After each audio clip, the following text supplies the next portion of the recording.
Hey, hey. What's up, everybody? Hope you guys are ready for, what is this, episode 127. Hope you guys are ready for episode 127 of Outta Nowhere. Either my mixer is too bassy, which I apologize if that's the case, or my headphones are blown. It's one of those two. Headphones are blown, or this shit's too bassy. I don't know which one it is. But let me know if you hear anything weird tonight, because my mixer seems a bit screwed up. Shout out to Marion Bryant, Scapegoat, Yanaga, Jacob Jackson, Samuel Littleton, and Rymo Plays for supporting me on Twitch with a subscription on Twitch. A lot of people throwing some support out, so what's up? I'm ready, you're ready, and Jake DeMarco's in the house. It's going to be a fun night for Outta Nowhere. We're going to talk about this. We were talking about that. I mean, England was like tarped off, man. The UK was tarped off. The ratings are down for SmackDown. Interesting comments from Stephanie McMahon. The propaganda machine is in full force in the WWE.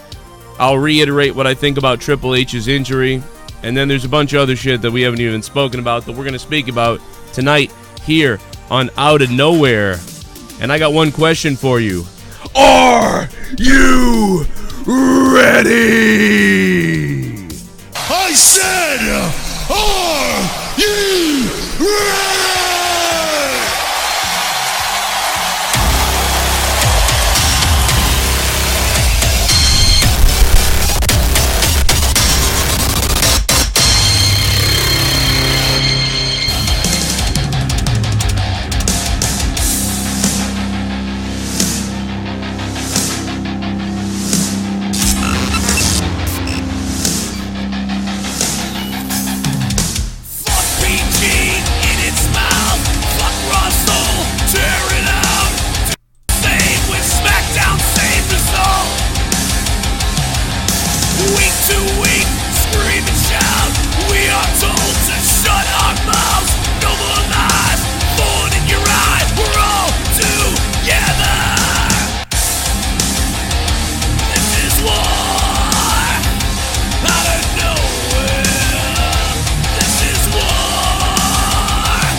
Tasty! What a weird fucking week this has been.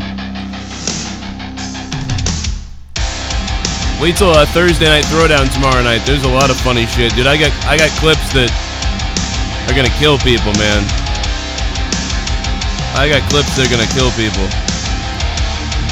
I got fucking Tommy NC flipping out on fucking Scott McKinnon and his whole group.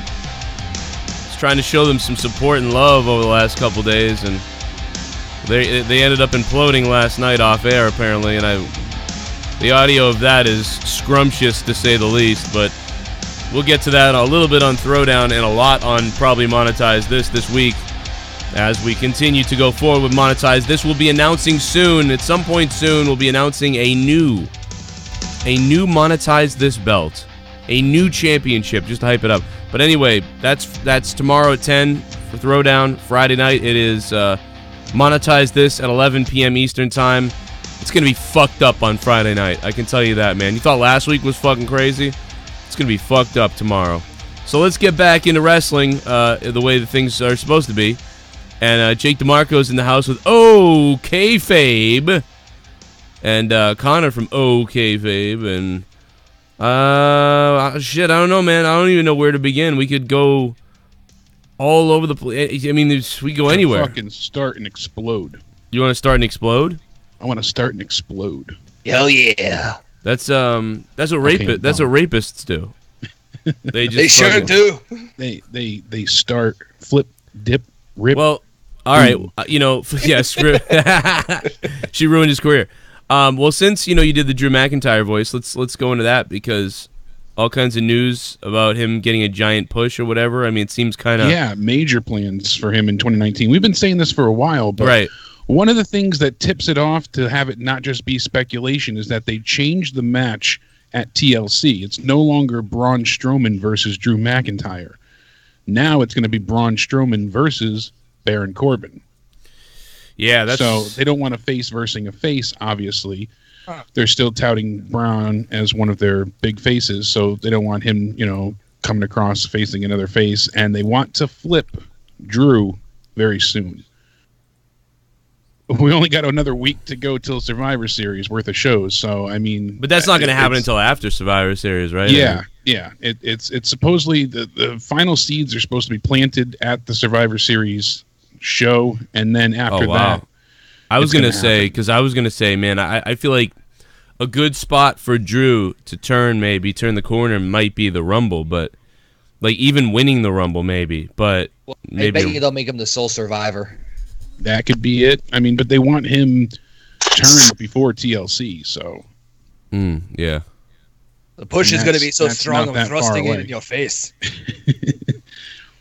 Oh my God! Can you say that again? The what?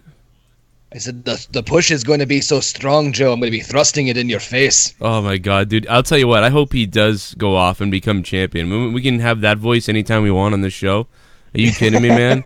Hey, did you know? Great. I mean, Jesus Christ, bro. That would be some gold type of shit. Hey, did you know that? Did you know that I'm a failure? Fail. What? Failure. Well, JD called me a failure the other night, so I got the sound clip. Did you hear this? Can you hear this, Jake? No. Fail. Let me try to get the clips to work. I'm going to try to get the clips to work. What's up, everybody? How you guys doing? Motherfuckers. If you're ready, the donation alerts are on. If you want to donate, the link is in the description box down below. And you can do a super chat if you want as well. And super chats will work also. Just going to put these up over here. So I got them on my screen, so I don't fuck it up when you donate. If you guys want to donate, one of the top questions tonight in the donations that we're going to read off, make sure if you want to, include who you would like to see. Who would you like to see be the WWE Universal Champion instead of Braun Strowman? Who do you want to be Universal Champion instead of Braun Strowman, or rather instead of Brock Lesnar? I'm sorry, instead of Brock Lesnar. Who should have the belt, or who should be the next to win the belt instead of Brock Lesnar? That is what you can include in your donation alert if you want to do that through Streamlabs and Twitch alerts down below. And now I'm going to try to trigger sounds for these boys so they can hear me and what I play, and we'll see if it works. Failure. Looks like it's working, huh? I got it. Yeah. Oh, okay, there we go. Yeah, failure. Failure. Oh man, I wish I had the full clip. I wonder what's gonna happen first. Joe gets 100K subs, or he gets a house for his family. I'm betting neither. Failure. You gotta get that cocky. You don't have enough of the vibrato in your voice. That cocky attitude. Yeah. You know. You gotta punch yourself in one of your testicles, and I wonder what happens. I wonder what happens first. JD finds a woman, or JD finally grows another 3 inches. I'm betting neither. Failure. What the fuck? Let's beast, brah. Let's beast with Recon, brah. Brah. That's why there's no woman in his life. Brah. If I did that, Leah would punch me in the face.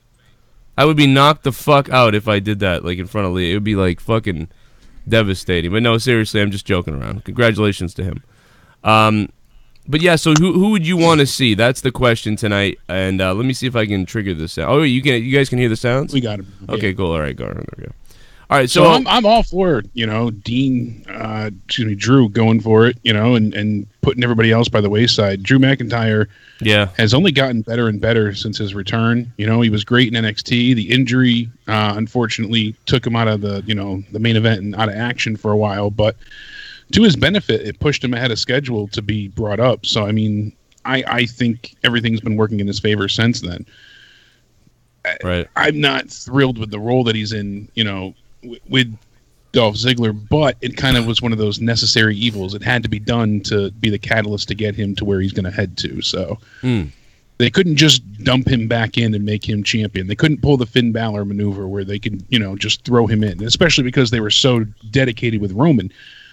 If you have to find a positive, with Roman not being there, hopefully on his road to recovery, at least that it's going to give other people a chance to, try and grab that proverbial brass ring. So seems like they're focusing on a few new stars in the meantime. Hopefully this might be, a sign of things to come, but I'm all about it. I think Drew is just impressive in the ring. He's entertaining. He's fun to watch. So I'm all about it. Thank you, Jake.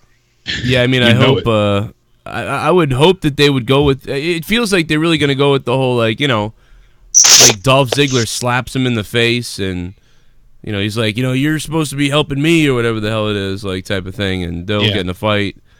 I just, one of the angles that they originally wanted was that because Dolph was going to continually lose, Drew would win and Dolph would blame Drew. And then it would be like, I'm, better than you anyways. So right. I could see that working out. I'd be, okay with that. And it gives him, a bit of a chance to not be an outright dick. He is saying, I've been winning, I'm doing better. And Dolph, can continue the heel role. So it works. That sounds good. Tommy, please give me your take on something because I'm going to kill you in a second. Why you say that? Because you're making all kinds of weird noises in the background. Sorry, I was just waiting so I could speak because I didn't want to interrupt you, and so I was just waiting to speak until I got a chance to speak, so I'm sorry if I was making weird noises. Jesus Christ, Tommy, did you die and come back as the Crow? That's copyright infringement on Sting. Dead. After last night, you must be. Scott ripped into you. Oh, no. Yeah, Scott buried you. Dude, Scott went crazy on you last night. I heard that on their show, and my God. Dude, I was fucking in tears. Like, I was literally dying. I was like... You were on the call. I was in bed and listening with the I had to headphones, mute myself on the call because I was just I woke Courtney up. I was laughing so hard. Dude, I was like really... I was like choking and shit like that. Like, it was so funny. Like, Tommy, you really got fucking...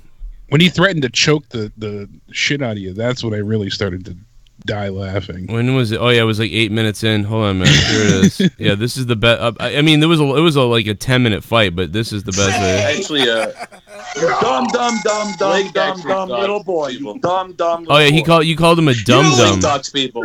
Sack of shit. That's all you are, McKinnon. You are nothing.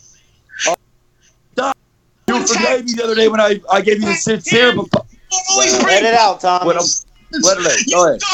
You try to dox people, which is illegal. I got you. Which is illegal. They should fucking prosecute your motherfucking ass. Addresses MON. You got it all here on stream. Go ahead. It's all recorded live. Go ahead, bro. Go ahead and try, because I would have contacted RCMP when people dox me, you dumb fuck. It started with me.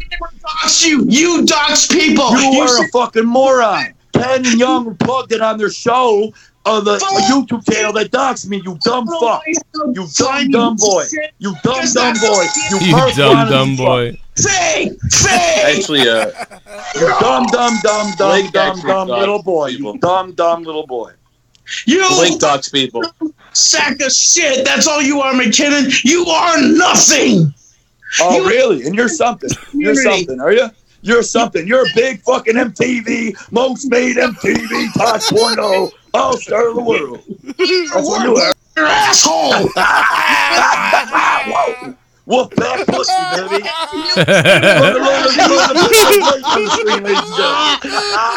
That part was the best. You're a Because fucking you're- joke, man. Individual that fucks with people and fucks people every Oh time. shit, man! You can't make this shit up. Your ass, you take a cake and smear it in your asshole. Whoop that pussy, baby. Look, Look, you think you fuck. You want to know what? Blake's that boxing with you all the time for a while there, weren't you?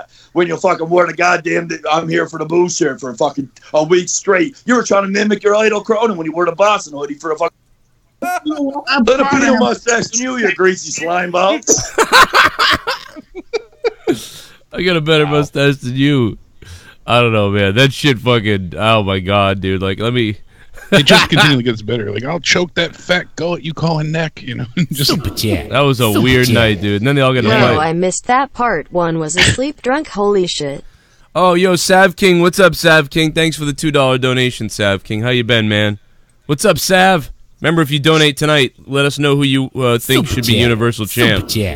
Plus, being on call with them post-show was crazy. That was crazy, Sav King. So they all, I guess they all got in a fight after the show and broke up, and so there's no more show anymore. So I don't know. That didn't last very it blew long. up. It went nuclear, apparently. Oh my god, dude.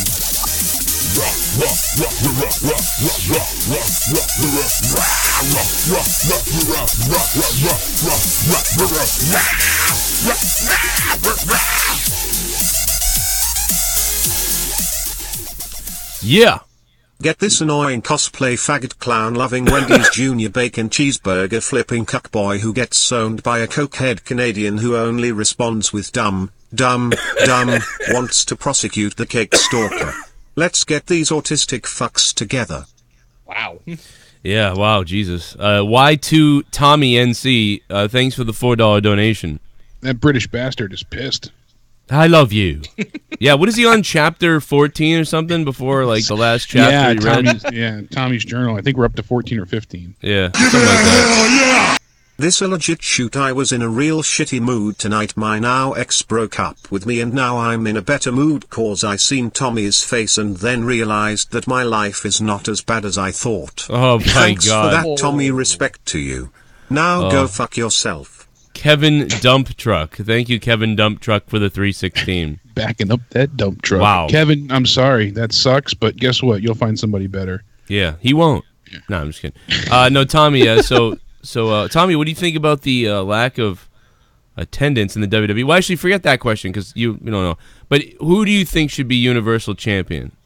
I genuinely want Braun Strowman to be WWE Champion. I think that Braun Strowman, if he was pushed to be a dominating force, if Vince was pushing him to be a more dominating force, like he should have been booked, I think Braun Strowman would have been like Brock Lesnar, but in the WWE and not always sitting on his couch in Canada. And honestly, yeah, I think if Braun Strowman got the title, he would hold on to that title all the way to WrestleMania because he is a dominating force and he is a badass mofo and he can destroy anybody. But Vince wants to book him like he's gonna a jobber. He wants to book Braun Strowman like a jobber, and that's not what Braun Strowman is. Braun Strowman is a monster among men. He will destroy every man that gets in his way, but Vince is booking him the wrong way.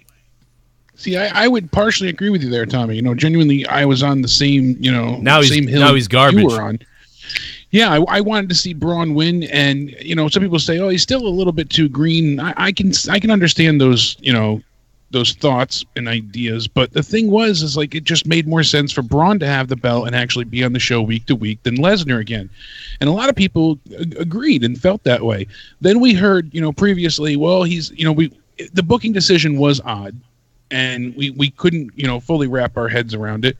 Then we come to find out that, oh, well, he's got, bad knees. He's been injured, kind of, and having issues. So I had said to Joe, I said, well, maybe that's why they're not too comfortable, putting the belt on him in case they don't want to have to be having it be vacant yet again.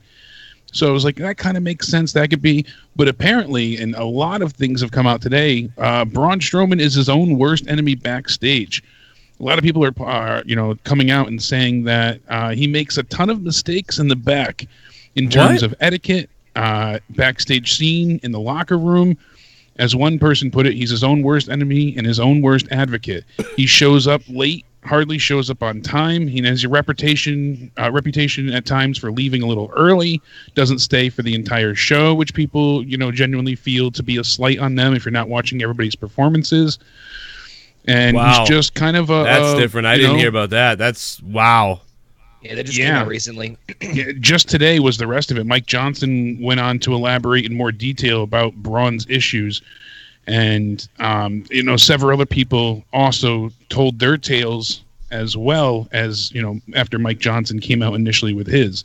So certainly not a good sign for Braun whatsoever. But it really does kind of explain his stop, start, hot, cold pushes. They start to get comfortable with him.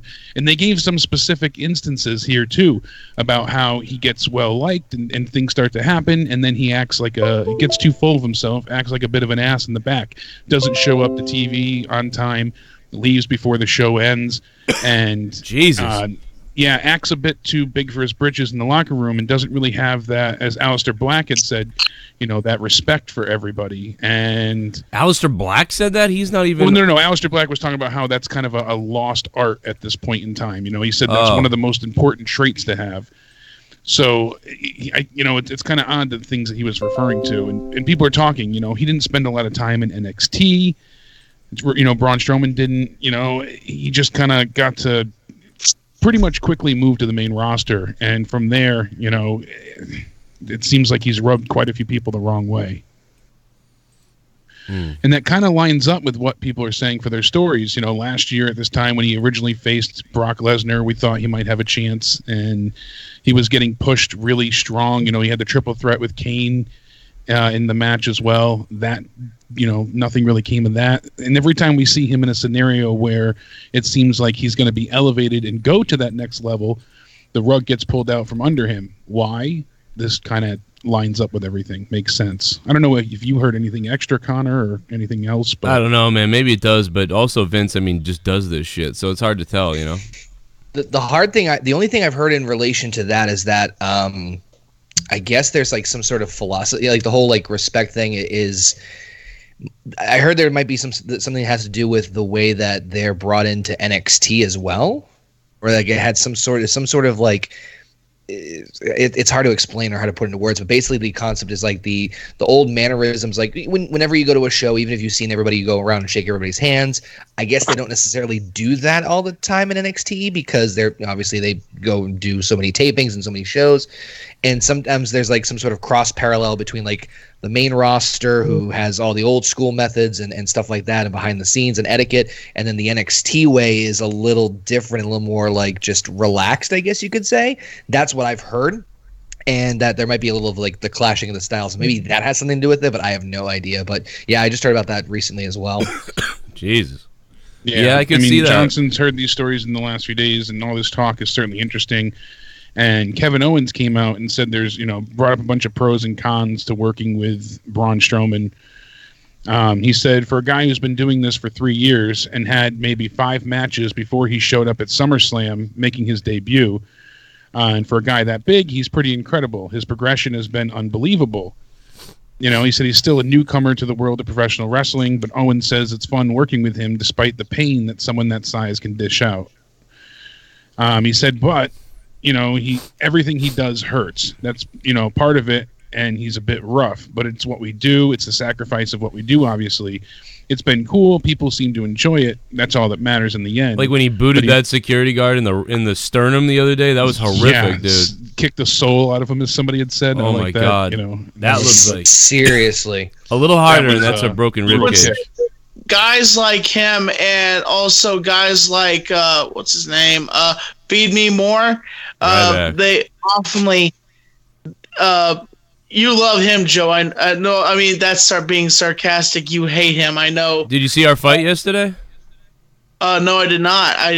You guys got another fight again? Yeah, he started shit with me because I said something to somebody I said, hey, somebody was talking about Ryback, and I said, hey, yeah, well, tell him he bullied Joe Cronin. Then he started saying I was at WrestleCon drunk with a beer hat and all kinds of shit, and I was like, you're an idiot. Anyway, we talked about that already, but yeah, I've got the whole thing in screenshot. It's pretty funny. Ryback is fucking holds a grudge, man. He holds a real grudge, like, because I've tweeted him hundreds of times, like, come on my show and advertise your thing and whatever you want. You know, your show gets 300 views. You know, this Out of Nowhere will get at least 5,000. Like, come on and whatever. Come on the show, man. I love that, whatever. And he doesn't do it. He just holds a grudge, man. He wants to see me dead.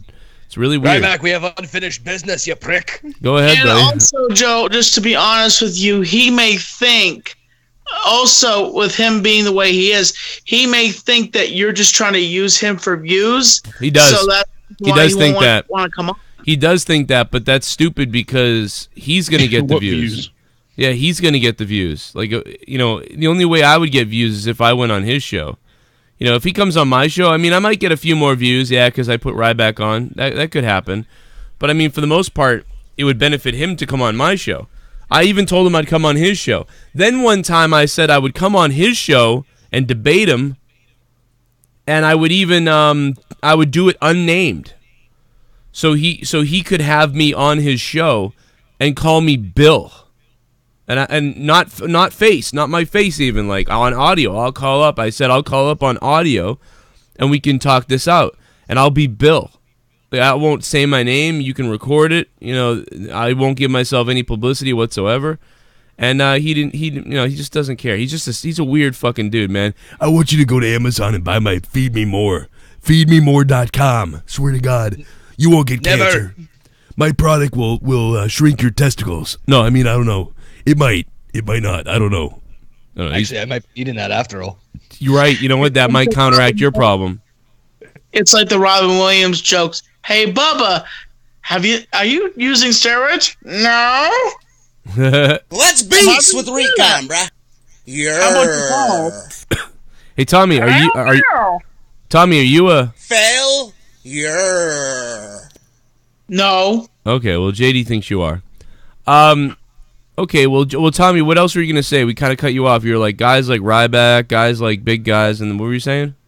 Guys like him, and if you, I listened to the whole CM Punk interview, and I listened to that interview, and I listened to it closely. One thing I noticed about that was Vince used Ryback to really go after Punk, to really tear him down. Whenever Vince was pissed off at him, he always tried to get because.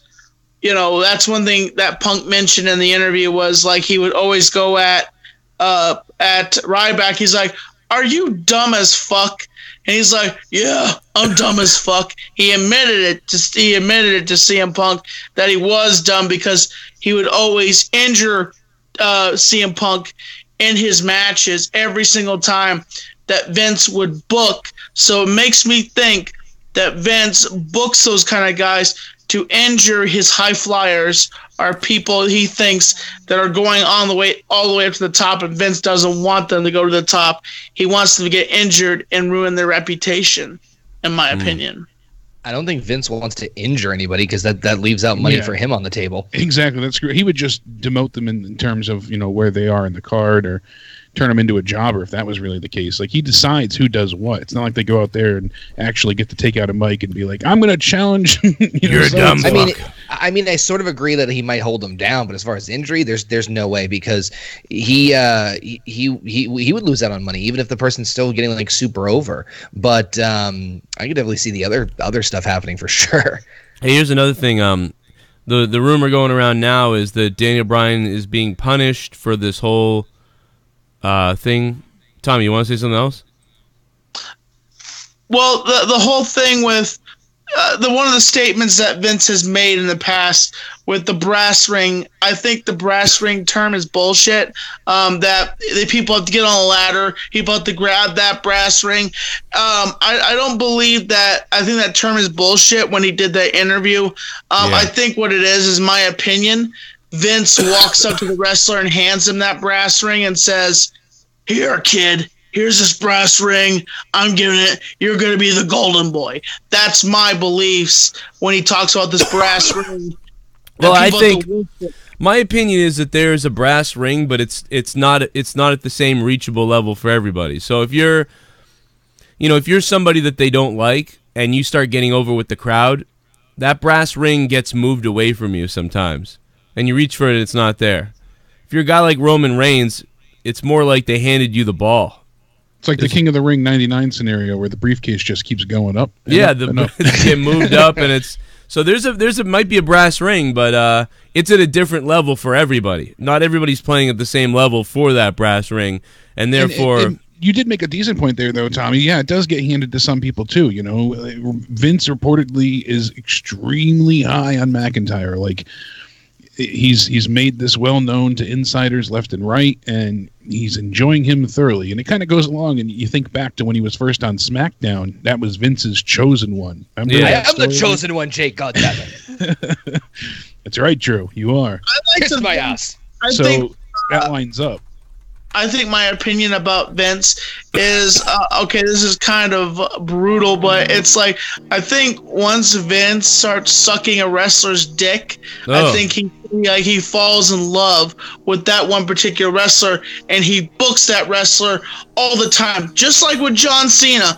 Book John Cena. How many times did we see John Cena? Like 1,000,000 times. He was in love with Cena. He pushed John Cena so much that we couldn't stand it. Joe, you couldn't stand seeing John Cena. Yeah, but John Cena is different to me because John Cena, the people fell in love with Cena, and like they really got behind Cena, and then Vince pushed Cena, and then he kept pushing him. And then eventually the crowd, half of the crowd turned on Cena. And 05. 06 especially, like around like one night stand in ECW, that was nuts. Yeah, and that was after it really all came to a head for me when he faced Triple H at WrestleMania 22. I thought like I wanted to see Triple H win, and the crowd seemingly did too. So it was really of all the WrestleManias that Triple H has been in that you actually wanted to see him win. You know, you never wanted to see him prevail pretty much throughout history of WrestleMania. That crowd made that match like that made that match one of John Cena's best ones and Triple H's best ones because that crowd was so good. WrestleMania 22 is honestly what you'd almost want every WrestleMania to be. You know, you have Edge versus Mankind and the spear through that flaming table. That was easy there, Joe. Easy. You don't want to get taken off of YouTube. It's every person kind. I didn't know that I could get taken off. Or I play Red Dead. You could get taken off too. That's Jesus. No more Red Dead for me on YouTube. So, but anyway, you know, if you feed a woman to an alligator on there, you'll get taken off. Yeah, very specific. Even Tommy knows. Yeah, Tommy knows. If you feed a woman to an alligator in Red Dead Redemption, you will be taken off and terminated from YouTube. So yeah, don't do that, guys. Channel. Heads up to everybody. Listed specifically on the YouTube guidelines, like you can't curse, you can't swear, no nudity, and no feeding a feminist to an alligator. Can somebody clarify this for me though? Because I don't know if this happened. I wonder if this happens on your stream in the game and you're laughing about it and it happens, will you be okay? But did this guy make a video specifically with the woman getting eaten by the alligator and then writing in the title, you know, we kill, like, feminists killed by alligator in the video game? Yeah, like, he had feminist in the title, but the person that he had killed was also, like, in the game portraying a feminist, so it wasn't, like, just an unruly, you know... Yeah. Accusation or a logical leap anywhere. It was part of the game. That was how they designed it. Be careful. All I can tell you is, first of all, yeah, I'm not playing Red Dead Redemption on YouTube. I'm done with Red Dead Redemption. I you know, fuck you. YouTube is a piece of shit scumhole. But also, I would be careful with glorifying murder or violence in your video titles. That you just can't do it. Unfortunately, now the world is fucked. If you want to see that, you can check out my website. And here's the thing, though, and I know that now we're getting sidetracked into politics, but here's the thing: we're coming to a time where if I create my own website and tell you guys JoeCroninShow.net, go over to my website. Over there, I do whatever I want, and I have videos over there where I feed people to alligators or whatever in a video game. Well, when they get a hold of that. Then you'll have PayPal canceling my ability to take payments, MasterCard canceling it, And then YouTube might even end your channel because you are linked to doing that on a different site. And then Twitter would ban you, of course, for that also, as we know, and Patreon and everybody. So get ready, man, because this world is heading to a dark place. And I'll tell you what, there's going to be violence. So if they keep doing this stuff, there's going to be violence. You know, I mean, God knows what I would do if I was if I was one of these guys that was banned for life and in trouble, and like now I can't do the thing that takes care of my family because of no reason, really. I mean, look out, man. I'm going Duke Nukem.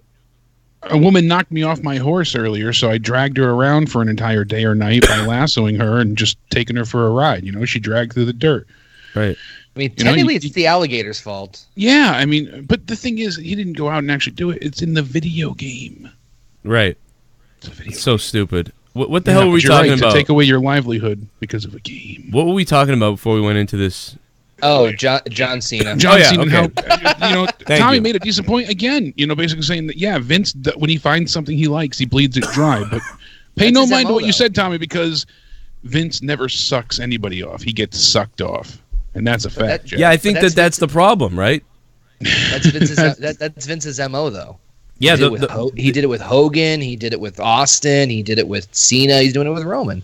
Yeah. His problem is yes, man. Right? That's a major problem. No one's telling him like, I don't know, Vince, like, you know, or anything like that. It feels like everyone's just yesing him. That's what we heard too. That's what CM Punk pointed out again with the pipe bomb. You know, he said that. Clear as day. No one says no to Vince. You got people like Laurinaitis and Kevin Dunn, and you know that's what he said at that point. But it's true. Hey, boss, want to suck dick? You're damn right I do. All right. Billy, you cunt!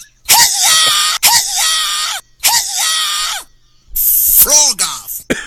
Oh God. Hamburger, no, cheeseburger. I hope that's a fart. Debba Debbe. Joe's pre-cum tastes sweet, I bet. Debba Debbe. Little Debbie snack cakes. Black Mountain. Most electrifying. I wish I could be a break dancer. That wasn't a fart.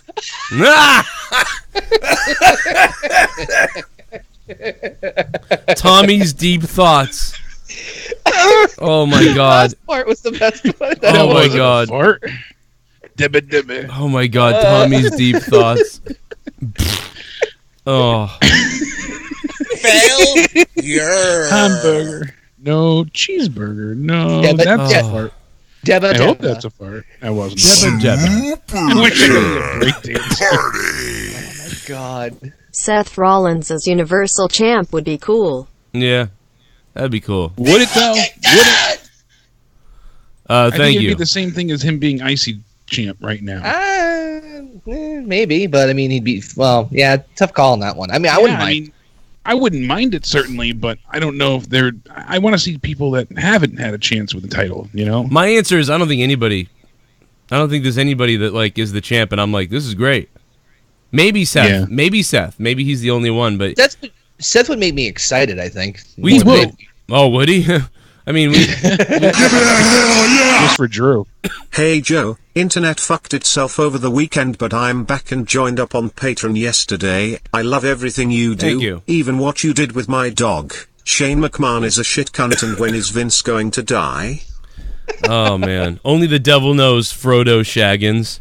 By the way, Frodo, I saw you signed up on Patreon again, man. Thank you. I hope you enjoy it. It's been a good time. Shout out to Casey Rose as well, who also signed up right after you did. So, man, we'll have some fun on Patreon. No Shit bum. Don't trust people who ain't real to your face. Especially grown man children who create factions like Golden Wolf Pack and the Crows in the Rafters. Never trust a troll violence. There's no real friends online. They ride coattails. Scott's voice is changing. I would probably agree with that. Scott McKinnon. Scott McKinnon. His name is Scott McKinnon. By the way, I made a little bit of a song for Scott. Scott, I don't know if you know this, but I made a new song for you. It's not the alien song anymore. The feel the lava from the inside and all that stuff.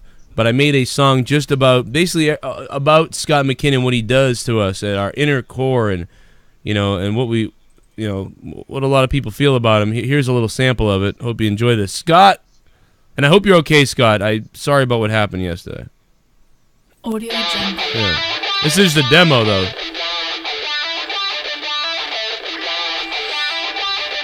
Just the demo, Scott.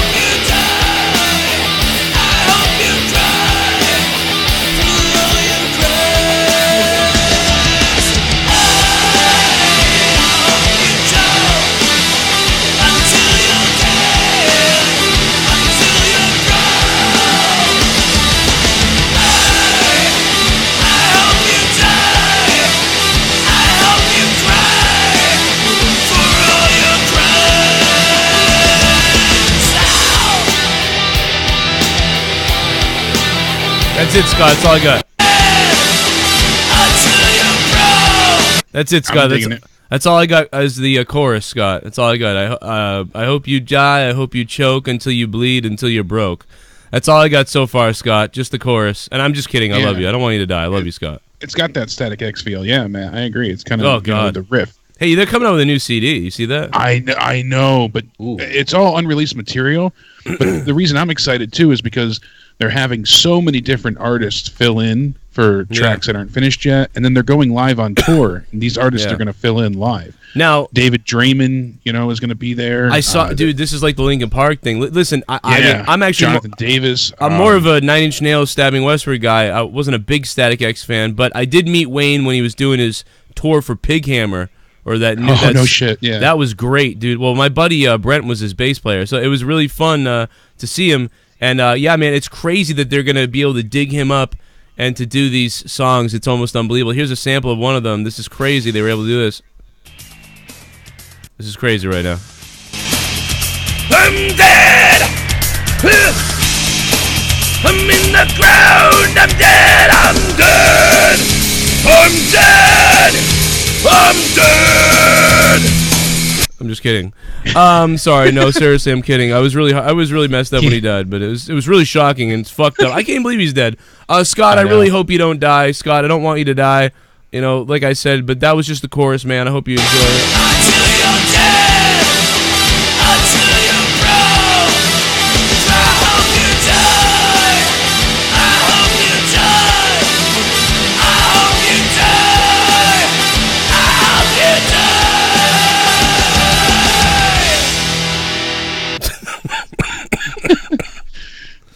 Oh man, I'm sorry, man. I apologize. Static was the shit. He was so fucking. There's a whole lot more to that, but the chorus is funny to me. Chorus is good. I can't wait to hear the final version of that. I'm sorry, Scott. I'm joking. I really thank you for the $5, Scott McKinnon. I hope he's okay. Too. Seriously, got in a big war last night with his so-called buddies, and I told them all they were going to implode. I'm like, you can't have fucking this group of people together and not have somebody freak out eventually. And it happened within the third show that they had. So. Hopefully they resolve things. Oh man, Davey's all fucked up. Scott's all fucked up. Everybody's all fucked up today. Yeah, everybody's emotions are drained. That killed everybody. Well, let's go back to what I was saying before. And by the way, WrestleMania 22. Why I say it's perfect formula is because you get that that Edge match with Mick Foley, the table that was good, and there's a couple other good things, but not a little bit. And then you get the Shawn Michaels Vince McMahon match, which was really had some emotion in it. And then you get to the main event, and that's the match the crowd got up for. And it's like, wow, how often does that happen with a main event? There's really quite a culmination in the main event. So that was really cool. We are going to be playing some PUBG tonight, I believe. And but no, is Daniel Bryan going to be on punishment? Is that why they're making him heel-ish in this situation? I mean, I really don't. I don't think they so. care. Punishment. Yeah, no, this was tentatively the plan for him past Crown Jewel anyways. So the match played out as it was intended to. The only punishment he got was that instead of doing like a full-on injury angle, which they kind of played up a little bit with his leg in the match, he was forced to tap. That was it. And even that, he said he wasn't bothered by. So they just don't really have any plans of his going forward. the house show for the Road to WrestleMania house shows that happen before, around the Rumble time. You know, they start doing that Road to WrestleMania tour. Yeah. The SmackDown plans for that is Miz versus AJ Styles. So that's definitely the plan at this point in time, that the Miz is going to be feuding with AJ after Survivor Series. And, you know, another tentative match also sees before then, or maybe in between that point, is the Miz versus Randy Orton. So kind of that might just be filler. Do you think they're really still setting up this whole Miz versus Bryan with the championship? Maybe. To me, I think it's lost its appeal at this point. That to me, yeah, I'm starting to think that same way too. Yeah, it doesn't have the same kind of feel to it that it did, you know, before they faced each other so many times, and I mean, they would have the way to do everything played out. And then, I mean, him winning the Rumble, I mean, it could make sense, but I kind of don't want to see it after everything. Like, I'm over it now. I'm just over it. If they really beg, it's because Bryan's been boring. Sadly, Yeah. I hate saying it, but it's the truth. He just hasn't had that same buzz. I think he's gotten lukewarm. I don't think he has the same reception that he did when he was white hot back around WrestleMania 30 or so. I think his popularity's gone down a little bit. And honestly, I think WWE just doesn't want to take the risk. It's the whole reason why when he came back for 31, they didn't put him in the title picture. It's that, like, they're cautious. They don't want to know what the fuck to do with him as far as the title. Like, they've done that before where, like, someone gets injured and they never put the belt back on him again because they're gun shy. Right. Yeah, it's happened with Finn. It's happened, you know, time and time again. K-Dog said, too, you know, weird chemistry, but it was funny with Miz and Bryan yesterday. That's one of the things that Tommy said he really liked from SmackDown. He said, maybe a possible new team. And that's the thing, is that I'm going to give it to you on that. Together. I think that's the issue why I'm not into it. Because, well, okay, real quick, I just want to say I agree with that. Last night I noticed that too. I was like, it's weird that I'm enjoying their banter together. I enjoyed that more than them against each other for real, if that makes sense. Yes. Yeah. Exactly. And as before, it felt truly personal between the two. Now it's almost like they've gotten over it, kind of. You know, like, oh, there's a mutual respect, and they're able to get along when really you want to see them at each other's throats constantly. Oh my God! I did hear about somebody in the chat. Just real quick, I did hear about the Ottawa Senators. I'm gonna talk about that on my other channel. I think tomorrow, because they were recorded in an Uber, and they're just acting like idiots. If that's what you're talking about with the Ottawa Senators, I assume. I haven't even seen it all, but I saw it a couple days ago. Somebody nicely sent it to me, and I was like, "Oh my God, these fucking idiots!" Oh my God, that's so funny. Things have cooled down drastically with Bryan, and people feel kind of the same way as well. You know, some fans said his reign has gotten stale, and I think in part, you know, there's been certainly for as many highs, there's been just as many lows. Right. His feud with, you know, Samoa Joe was good. It was standout. You know, there was a lot of good moments, but before that, it was kind of on autopilot for a while. So I mean, he's had good matches with people, but I really didn't care for his whole Nakamura, you know, 5-month feud that they had. To me, their last match was the most memorable and probably the best one they had, and they met, 5 or 6 times before that, so... Yeah, you know, I don't know. I think so. What's up, Princess Jazzy Jazz? She's here. And then you look at the setup as well. You know, for the Survivor Series match, the 5-on-5 for Raw versus SmackDown, you got Miz, Bryan, Shane McMahon, Rey Mysterio, and Samoa Joe. Shane McMahon being in there, you know, Rusev's complaining... Not so much that Shane's I feel like Samoa Joe wouldn't even be in it. He'd be like, I don't care about your stupid shit with Raw. Well, that's the thing. Like, him being there is bizarre. And then the fact that, you know, Rusev is pointing out here, I beat Bryan and Miz, and yet they are the captains, and I can't even make, you know, make it on the 5-man roster. And there's not even a qualifying match. And then Lana said the same thing, you know, less of a importance with Lana, but certainly for Rusev. I'm legit surprised they put Shane on the team because, especially where I guess like some of the captains might be outside the ring. Shane could easily be outside the ring if they wanted to get heel heat and put another guy in there, as opposed to just wasting the spot, in my opinion. Yeah, right. That's a good point. And that's what it feels like is a wasted spot. It feels like a huge ego trip at this point that just is not ending. Don't get me wrong. I remember that Survivor Series when Roman speared the fuck out of him and he got a concussion. Do you remember that? Yeah, when he jumped from the turnbuckle. fucking wrecked. If we get something like that, cool. But every time he jumps, I get worried he's going to do that again. By the way, I'm like, oh no. Oh, that was fucking brutal. That was so, like, you could see it's just back of his head just whack the fucking It's canvas. like it's like that spear Goldberg did to Christian in 03. He just fucking like picked him up and then just pressed him down. Yeah. Oh, that was brutal. Fuck. And you think about Survivor Series, we have 3 of these, traditional elimination matches. We've got the men's, the women's, and the tag team now. I think the tag team, I'd like to see the people get on there, but it just feels like too much. I don't know who the fuck they're going to put on that. The tag team right now, Team Raw is undetermined, but SmackDown is the Usos, the New Day, and they're going to have one more. So, Wait, there's only 3 teams? As far as I see so far listed, yeah. Wow. Jesus Christ. And then, we've got AOP versus the Bar. That's going to be good to see. That's a slugfest. And to clarify before, I do like Seth. I mean, no doubt. Again, I feel like his reign with the Universal title would be good. It'd be the same as him with the IC title at this point. I don't know if Connor heard this. He probably didn't hear the show because he was doing his own show. But, I really went over this, Connor, the other day. Yeah. And I said, and not to reiterate it, but some of the people that haven't heard it, I guess, I went over and said that, even at the worst time for the WWE in the past, like 1995, 96, if you want to say 96, 95, when it was Diesel and shit, even Shawn Michaels and Bret Hart, they were considered, they kind of reached like B-level, like top superstar. To me, they were, amazing. Those are like 2 of my favorite all time. But in the bigger picture. Yeah, but in the bigger picture, they didn't reach sort of the Hulk Hogan, Stone Cold, The Rock. Right. They didn't reach that level. I mean, to me, they're kind of like the Seth Rollins and Dean Ambrose of back then. But here's the difference: I feel like they drew more. They were not considered top guys, but they still were much better than what Dean and Seth have done. And so to me, it's like you have no one on this roster that's even better than the guys that were existing back then. No, it's true. They don't really seem to have like a backup plan, and that's the thing that like obviously Roman's built like the superstar, and there's nobody else really on Raw. And he's like Diesel. He's the only thing that's comparable is like Diesel. Yeah, basically. I mean, it's not that I don't like Braun. It's not like I don't like Seth, but What the fuck are you doing, Tommy? Like, what are you doing, dude? What are you doing? I saw a roll of toilet paper. I got worried. Like, dude, you're fucking putting your phone up. Like, first of all, why'd you come back in here? I don't know. But second of all, you're putting your phone up on the top of a ceiling, the shelves. Like, what the fuck are you doing, dude? Wiping your ass. I wanted to add into discussion. I'm sorry. I didn't mean to. But what are you doing? You're pulling your phone all over the place, like on the wall, on the ground, and like. When you're not talking, just hit the mute button.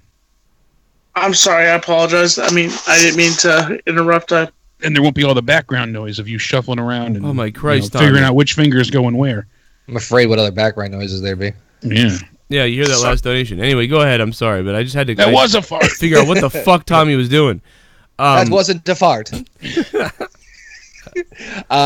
No, I can see that because there's nobody else who's built on the same level as Roman except for maybe Braun. And it's not like I don't like Braun or Seth or anybody else, but I completely see your point on that because they just haven't. They haven't put anybody else on that like level of status, and I don't know if they're going to be able to. I mean, Cena they pushed to the effing moon, but as far as like the next big guy after that, yeah, I don't think they've done that. It's definitely another like I don't want to say lull as far as the main event goes, but in comparison to like Shawn and Brett, yeah, absolutely. You're not wrong at all, and that's the thing. We're missing that charisma factor. We're missing the it's just there's no. I can't find anybody. Like I mean, I guess I think AJ Styles, because even if I compare guys, right? Like to me, Shawn Michaels is the greatest of all time. To me, I like Shawn Michaels better than AJ Styles, but AJ Styles is really close, and Seth is close too. Like right behind Shawn Michaels, I could see AJ and Seth. Like right behind Shawn, to me, AJ and Seth are creeping up there. Like, but they're not there. I don't think they'll ever be there. And the reason why I say that is because if I rate Shawn Michaels a 9.5 wrestler, I probably rate AJ a 9, and I'd probably rate Seth an 8.5. But I rate Shawn a 9.5. But on the microphone, I rate Shawn, at least in his heyday, even in the 90s where we're judging this, I rate Shawn at least an 8 on the mic or a 7.5 or an 8 on the mic because he was really confident and he could really get passionate about what he was saying. You know, AJ Styles, you know, I'm going to come out there and I'll tell you, man, like, it's just like, he doesn't really say anything. I think part of it is also the timing too, because in the 90s they were fucking going out there and killing each other. Not that AJ isn't having great matches or good matches as champion, but like I don't think they were killing each other. Like Sean, like I think they sold really well. I don't think they sell like that now. No, and I think that's the other part too, is that, you know, you can as good as the matches as you've seen on AJ Styles and Seth, I've heard a lot of people like, yeah, but you see this match in TNA or this match in Ring of Honor or this match in New Japan, they always compare them to like the independent like before time. Yeah. Because they had no limitations. They can do whatever the fuck they wanted. And you know in WWE they're going to hold back a little bit. It's just, they seem so small. Like, but again, like comparing it to WWE, it's just like that's why Shawn wins. So a guy that was considered failures, especially by King Kong Bundy, Shawn Michaels and Bret Hart considered, you know, by some people to be failures during the time they had the ball, so to speak, which I don't consider them failures. But they're better than everything that's going on now. So and again, I just told you the 9.5 wrestling I give him, nobody else hits that. And Shawn's, even his promos, I'd give like AJ's promos a 7 or 6, and Seth is the same way. I think Seth's are lower than AJ's. Seth kind of just sounds like a robot. Yeah, Seth comes out, he goes, well, I don't, you know, Dean, I understand why you stabbed me in the back, and I stabbed you in the back, but we were supposed to be brothers. Like, it's just, I don't know, like, he fucking... It depends on who he's feuding with and what his motivations are. Sometimes he was better as a heel. But he was better as a heel, but I mean, again, that's the thing, yeah. To me, Seth never gets better than a 7.5 on the promo. He never gets better than that to me. The only problem is when he was a heel, when they really delved into that chicken shit, hide behind J&J security promos, you know, when he started the laugh, you know, that nasally, like Jesse can pull off, you know. And Dean Ambrose is a somber piece of garbage. Like Dean Ambrose as John Moxley on the independent scene. Why was Dean Ambrose able to do what he does on the independent scene? Dean Ambrose on the main roster goes, you know, you never really understood, Seth. You never understood me, man. And that was your downfall. And now you made a mistake. And now I'm coming to collect, Seth. Hell, they made him quiet when he was in the Shield. Anybody else notice that? He was like able to talk the least. They silenced him. Yeah, it didn't start that way either. He started off as the mouthpiece. But see, I actually went back and watched a few when they had those backstage vignettes with the handheld cams. Yeah. Seth should have been the quiet one. I mean, Roman should have been the quiet one. Like, I mean, Dean should have been the one doing most of the talking, and Seth should have been the one, the wrestler. And Roman's like the power guy, where at the end he comes in and just goes, you know, and you know, after my boys take you out, I'm gonna wake you up and knock you out again. You know, that's all he's gonna say, and then walk out. That's it. But like Dean on the independent scene, man, he was crazy. You know, like he's like, I'm not even thinking about you in this match because when I get done with you, you're not gonna breathe, and I'm gonna be at your funeral. I'm thinking about your funeral arrangement, and then you go into this big thing, and you'd be like, Jesus Christ, this guy's fucking crazy. But he is deranged, yeah. He's deranged, and it's like, but then on WWE, he's nothing. Like, I don't know what he's doing. Like, it's just like the Stone Cold podcast. He has like no chemistry. Like, what are you doing, dude? Are you the champion? I don't know. Like, what the fuck are you? For a paycheck, you know, that's the problem. But when you sat down with Shawn Michaels in the 90s, Shawn had something to say. And as much shit as Bret Hart got for his promos, you know, as bad as Bret Hart was, according to everybody, and I'm not talking about when he was heel, because when Bret Hart went heel, he was really good. That was really fucking good. His heel shit was awesome. But his face stuff was always the same thing. But dude, his face stuff at least had a, like, I understood. He was a proud guy. He was a cocky dude. He was very... Yeah, he was a pride fighter, and then he was trying to be, like, influential at the same time. I'm going to go out there and I'm going to show Lex Luger that you can't just take out people with an elbow to the head. You know, you put a steel plate in your elbow. There's no steel plates in the Hitman's elbow. But I can tell you this, the Bret the Hitman Hart's going to put you in the sharpshooter, and I'm going to be walking out of there with the WWF title around my waist because I am the best there is, the best there was, and the best there ever will be. You know, and then he walked away. And it's like, dude, just that is better than most of the promos I hear from any of these guys, and is more memorable. So even though Bret Hart apparently sucked on the mic, which he kind of was repetitive and boring, until he became a heel, and then he was like, you know, I'm in America and this place is a goddamn toilet. You know, like that shit was like, I love that. Dude, he blows away. Bret Hart blows away Dean Ambrose and Seth Rollins. How fucking bad is that? Like, right now, who can talk? And by the way, Road Dogg won't answer this question. Road Dogg will answer if I say, oh, the show sucks.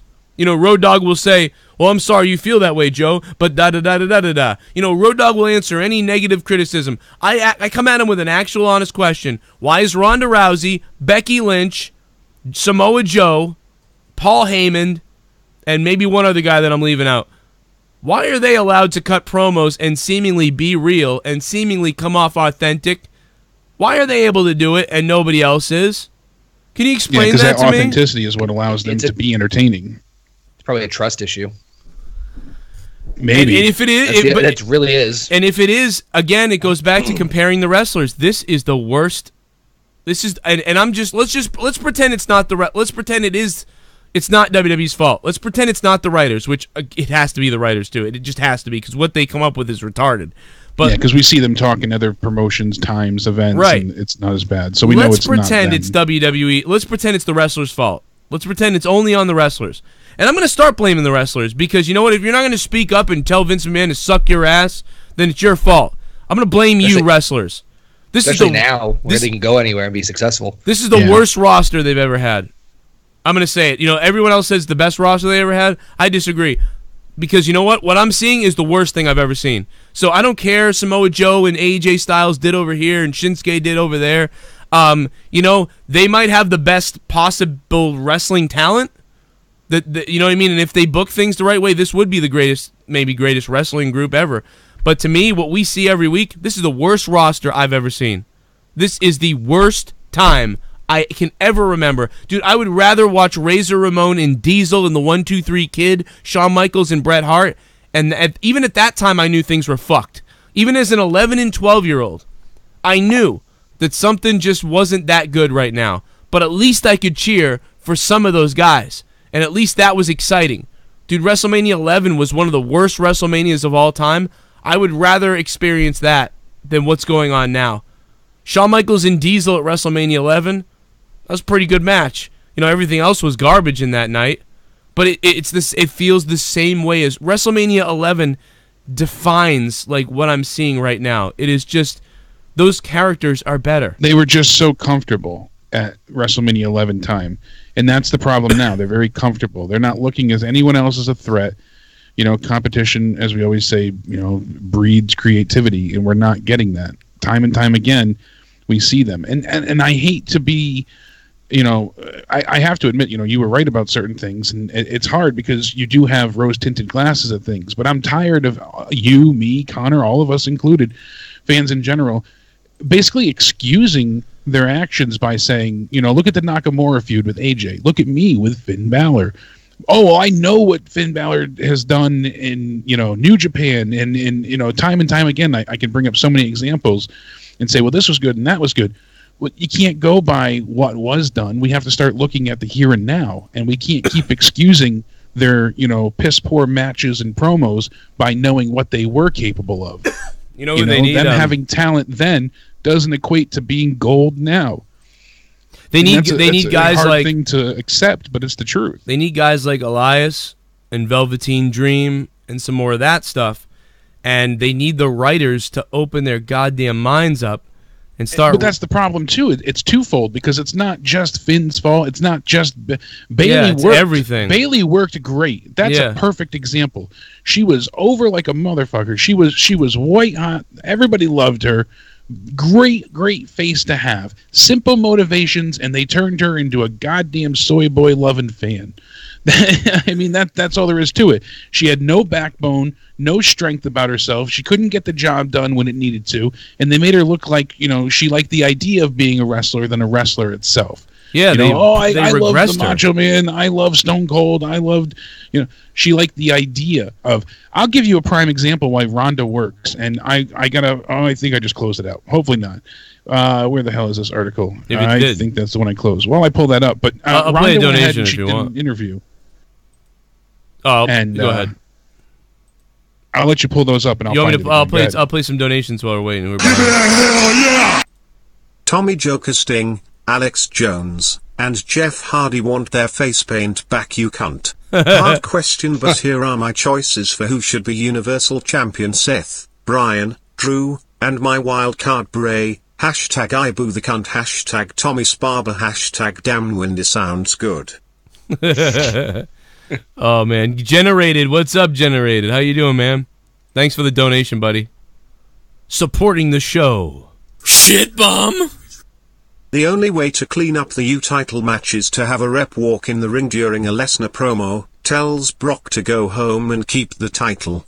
Then he unveils the Flair World title and declare that this is the top title on Raw now. Clean up the title match. WoolhatDemon, holy shit, WoolhatDemon. WoolhatDemon is still one of the top 10 all-time donators. WoolhatDemon, thank you, man. That's what he's talking about. What?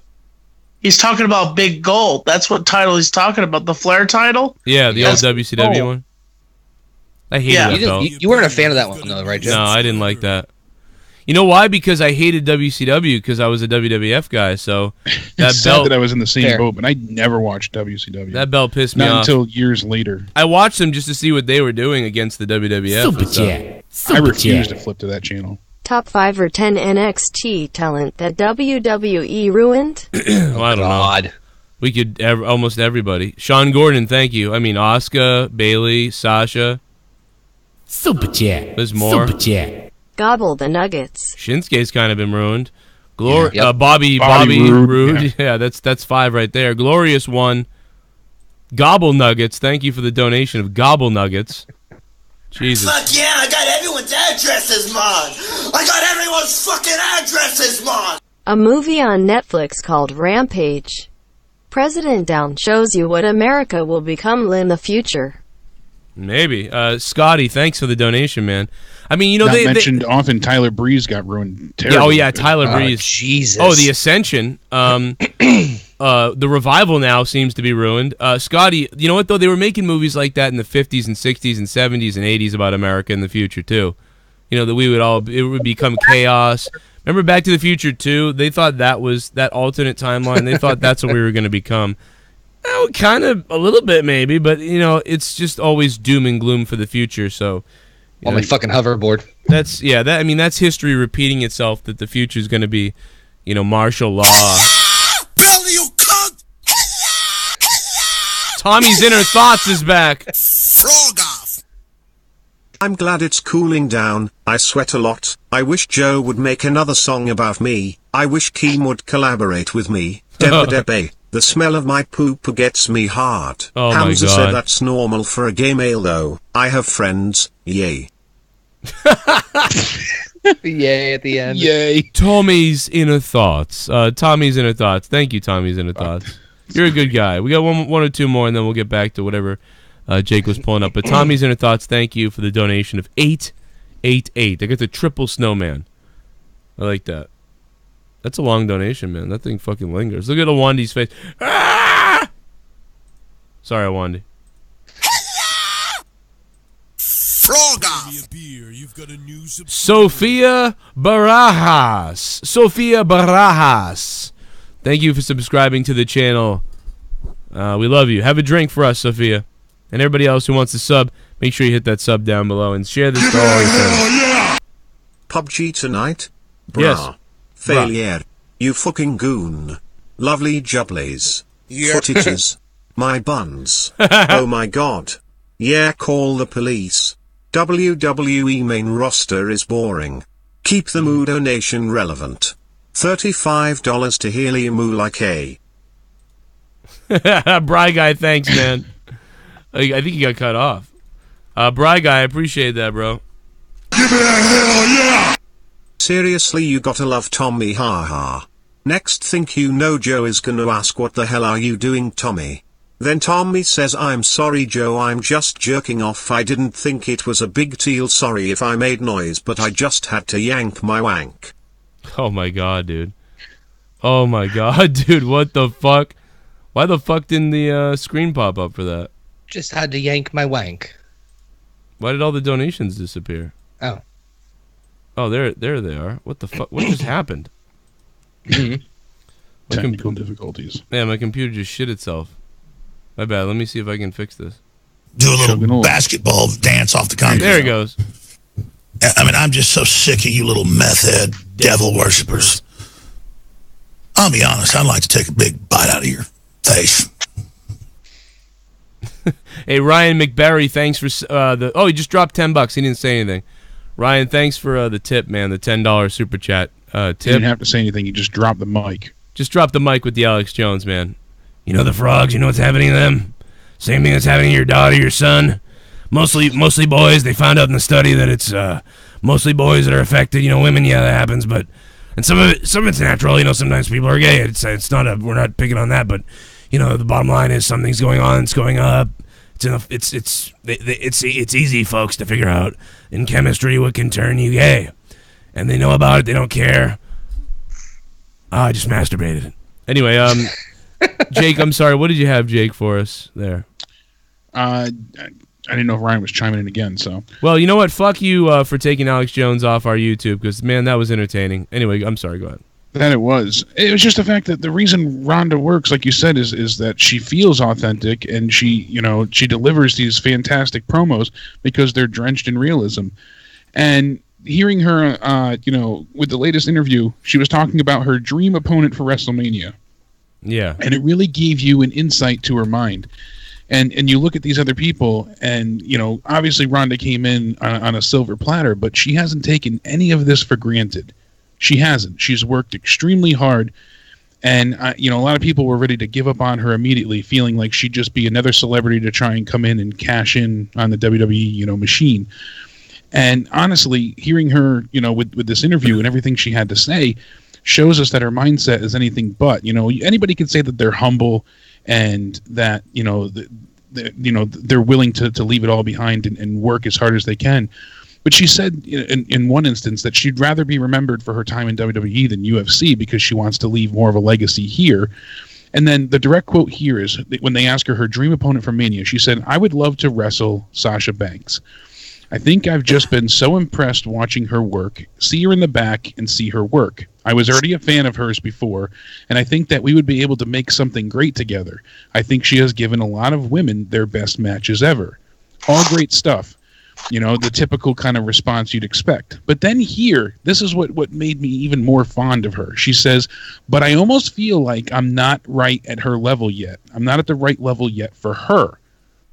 And I was like, wow, that self-deprecation, knowing that she's still, green, she has something to work, towards, and this is a goal for her, made me appreciate everything she's done even more. She continues by saying, she says, "I really think that we could make something really special and really great, but I don't know that I'm at the level that's ready for her yet. And I don't know if the company would ever like that, but in a perfect world, I would definitely love that for sure." And I thought it was so amazing that she would admit that she's not at Sasha's level. She's the women's champion on Raw, obviously, but she still gives herself something to aspire towards and admits that there's people that have been there longer. She has dues to pay, but she also has a great deal to learn still. So to me, it just, it shows why she's the total package and why they're so comfortable in giving her the chance to speak on the mic like she does. So, well, you got to give it to her for being that humble, doing the right thing, respect-wise. But certainly right now, I don't know if she realizes it, but as far as entertainment, she's the number one thing in the company. And that's surprising to me. Yeah. Sasha's my favorite, too. Sasha's my favorite, but... Yeah, I've never heard... Not now. At least in recent times, I haven't heard anybody ever say, well, I'm not at so-and-so's level, but I want to get there and in a dream. That, to me, was astounding to hear, so... Joe. Yeah. The one thing you said about, promos, comparing it to, the 90s and stuff like that, is the main problem, what we're dealing here is... with you comparing to back in WWF in those days, different writers. It was the rated R time. It was no, it the wasn't. time of no, it attitude. wasn't. No, it wasn't. 95 was not. It was cartoon time. It was PG. Yeah, 95 was really kid-friendly, family stuff. 98 was really 99. Yeah, they didn't get into that until really 97. 97 they started getting... Yeah. 97's when you got towards the suck it you know. Yeah. No. Yeah. So I'm talking about 95, Tommy. It was. I mean, they couldn't even use weapons. Yeah, 95. They had so many characters that were beyond ridiculous. You know, and that. Which is is it a coincidence that, is it a coincidence that around 1994, 5 and 1994 and 5, they weren't really allowed to use weapons at all, like a steel chair or something like that? Is it any coincidence ratings were at their worst when they were the most censored, and now here we are, fairly censored, although they're kind of willing to dive in once in a while, but it's not consistent enough that people understand that that's the product. It's like, I don't need someone to be bleeding every week. That was ridiculous in 2002 and whatever times that was. But, when nobody bleeds at all, ever, and then all of a sudden you see something like what Lesnar did to Randy Orton, it's like, what the fuck? Like, what are they doing? Yeah. Yeah. Like, you got a guy literally smashing his elbow into his head and ripping his head open. You see his skull fracturing or whatever, the skin ripping apart, and you're just like holy shit. Like, so that's no good for anyone, because then some sensitive parents who let their kids watch that, now they're angry. Now they're pissed. They're like, whoa, this is way violent. Like, I did not want my kid watching this. But for the last, 3 months, this shit has been gay as fuck. So they're like, oh, little Toby can watch, because this is just, it's just, whatever. But then they see fucking, and the fucking blood just pouring out of Randy Orton's head, or Roman Reigns' broken nose. So they're confused now. So now you've confused certain sensitive, stupid parents, and everybody else is kind of loving it, but then you don't see it again. In fact, you see literally like the opposite. You see like the most PG shit. And I feel like it would be better if it wasn't PG, it wasn't TV-14, but it was somewhere like approaching TV-14, or it'd be better if it was TV-14, but they sort of tried to be PG, but they continuously did break the threshold a lot so that you felt like anything could happen. That would be ideally what I want to see. Something above what we're seeing now in the last 4 or 5 years, but below maybe the fucking gushing blood of Ric Flair every week on fucking SmackDown or Raw. That's literally what I thought of when you said that, was when Flair took the Band-Aid off and just fucking bled like a stuffed pig. Yeah, or just like dude, it was like every week, like people like JBL was bleeding, or someone was bleeding. Eddie Guerrero almost died in the ring from losing so much blood. God, I remember that. Yeah, like it was dude, that was like, there's no need. Stop, he's already dead. All you need is that little slice and it be dripping down so that you can see like, oh, there was damage. Enough as is. Yeah, that's all you need, man. Something slight and superficial will bleed enough to make your point. When they would cut themselves too much and their whole face would be in red, it was like, you didn't need to see that. You just, like the Stone. Yeah, well, you could see the heartbeat, because that's how much the blood was spurting in their heartbeat. I would have to say the greatest, and I don't consider like gushing blood covering your whole face a great blade job, unless, even if that was your goal, to make sure that you were like horrific looking. But if you want to talk about art form of trying to make, not kill somebody, but also make the blood look really good, I got to believe that Bret Hart's blade job on Stone Cold, and we come to find out Bret was the one that cut Stone Cold. Yeah, Stone Cold didn't, Stone Cold didn't cut himself. That might have been the most memorable and greatest blade job ever. Yeah, with him screaming and the blood dripping into his mouth and down his chin. And it might be top 3, but like, it's like, for the fact that, he didn't overcut it so that Steve Austin's real life was in danger, and the fact that he was able to cut it in a way where it progressively bled, and then the fact that he was able to cut it in a way that it kept bleeding. Like, it was just, that is got to be the most memorable to greatest blade job of all time. I remember watching that night, and I was just like, fucking holy shit, dude. And that was 96. So that was when they first really stepped into the whole realm of, we're doing something a little different. Yeah. When was the one that Shawn bled? I don't even remember the match. There's a couple. I mean, which one?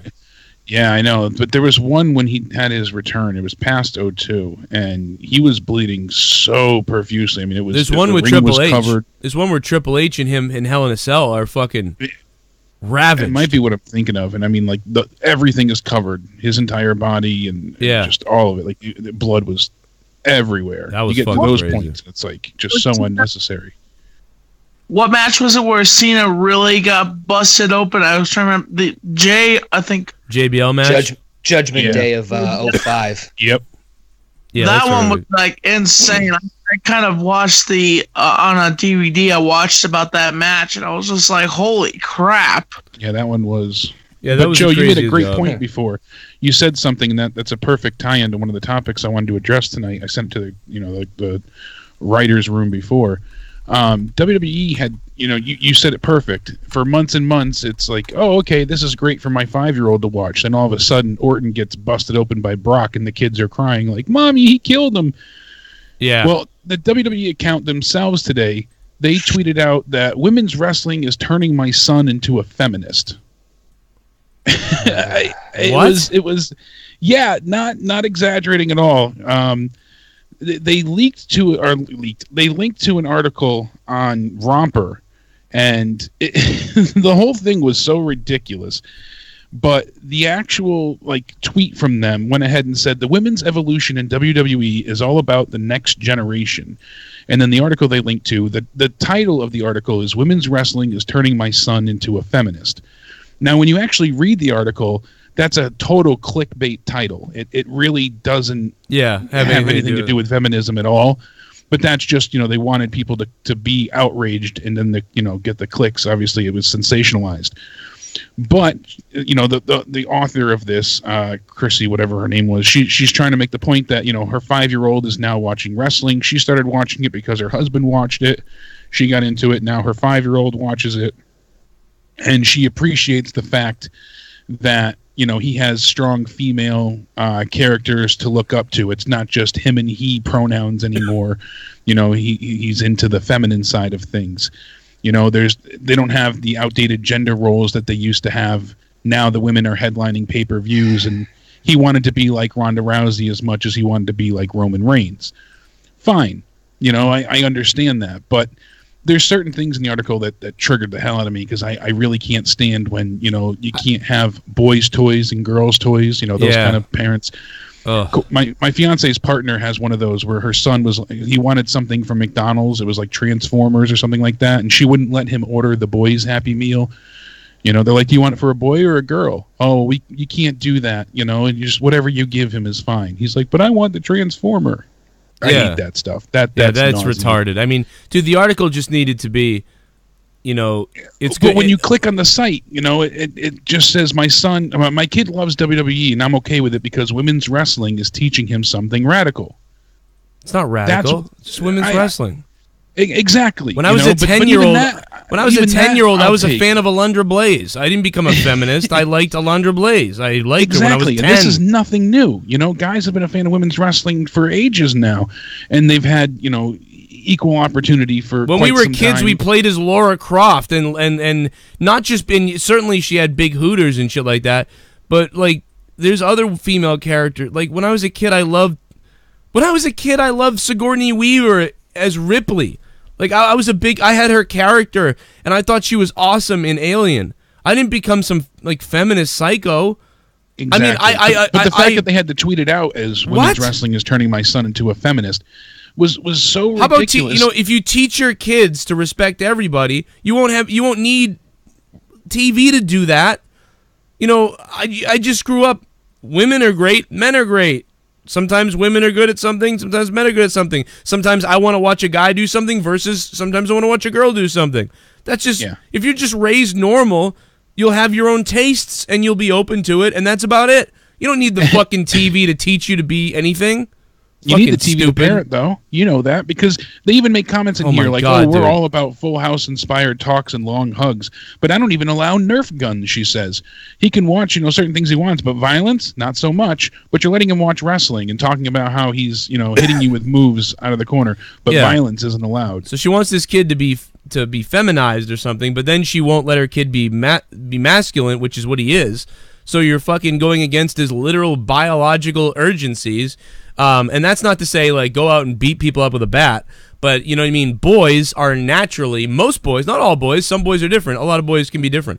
But naturally, generally, a boy is like, I want a Nerf gun. I want to run around and get this aggression out. You know, I'm a boy. The testosterone does that to you. It's not a bad thing. It's just a natural thing. And that's why if you take steroids, you get those fucking rages. And that's why guys who don't get laid enough can go crazy and get aggressive, because they're dealing with their body being full of testosterone and shit, just like a female a female is dealing with estrogen. It's like our hormones are dictating certain things. Let the kid do what he wants without getting all fucking complicated about it. Stupid idiot. And the final line of the article, says something decent. That's what they should have gone with instead of this stupid, sensationalized bullshit. Yeah. She basically says female wrestlers are inadvertently teaching my son how to kick my husband's ass, but then also strength and power comes in all forms. That's great. You should have both strong men, male and female role models throughout your life. But we did. And I'm okay with the fact that women aren't treated as objects anymore. You don't need the bra and panties matches and have them only focused on when they're in Playboy. I was a huge proponent of the women's revolution and having their own matches. I like it all, frankly. I like knowing. The fact of the matter is, I like a hot ass coming on my screen. Yeah, absolutely. Don't and I also like. But I also like when a girl goes out and kicks ass. I'm sorry, exactly. There's just different women out there. So some women can kick ass. Some women are smart. Some women are outgoing. Some women are about, looking hot. Some women don't want to look hot like that. Some women want to be slutty. Some women want to be presentable and not be seen that way, and they want to be seen professionally.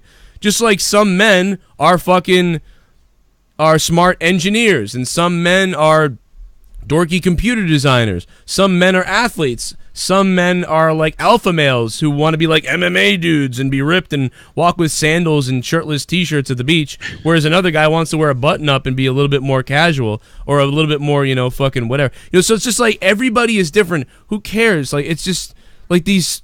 Dude, but everybody wants to virtue signal now and create an article. It's all about writing an article. Yeah. Because, lots of feminists will click on that article like, yeah, but then lots of people who hate feminism will click on the article too and be like, what the hell? And all they want is clicks. They don't care. It's about trolling you all. You all been trolled. It was just astounding that WWE was promoting this so openly with the feminism, hashtags and byline. It's just infuriating that that's what they're going for.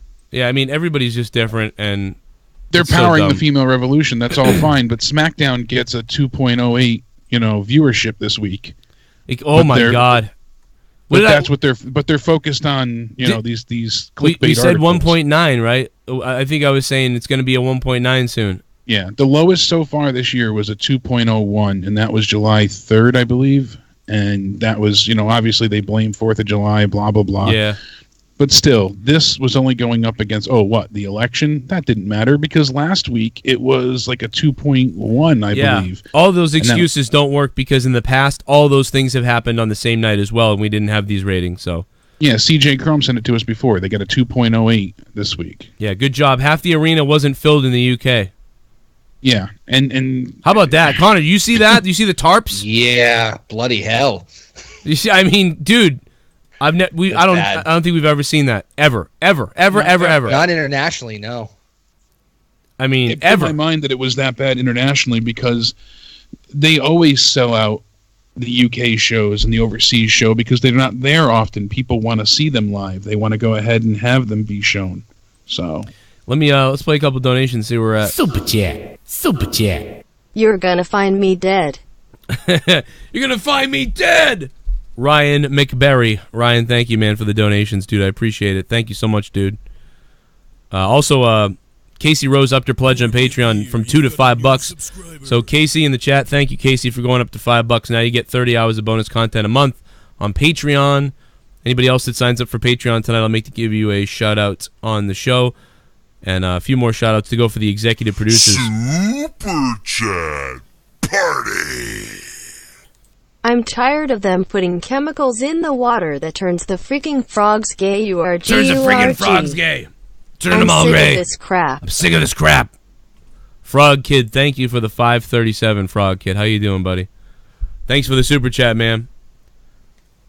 Shout out to the Wrestle Crate, also, by the way. Frog Kid, thank you, man. You guys, if you're getting Wrestle Crate, as you know, Wrestle Crate's been a supporter of my show for 4 years. WrestleCrate.com. Use coupon code Joe Sent Me. You will get a percentage off on your Wrestle Crate box. Again, it's Joe Sent Me is the coupon. We're going to open up this box and see what's in it today. You want to see my dick? In just a few minutes. I'll take my dick out right now. I'm Sean's View Entertainment. Oh, Sean, you're alive! You want to see my dick? Sean's alive, everybody! Do you want to see my dick? I will show you my penis. I'm Sean's View. Don't screw with me, or else I'll show you my pee-pee. Do you want to see my dick? Do you want to see my dick? Love to Joe and Jake and Drew McIntyre watching current WWE and watching late 1980s and 1990s WWF makes me appreciate more that we got to witness greatness. This garbage today is a hot mess, no storylines, no characters, nothing to invest in. Yeah.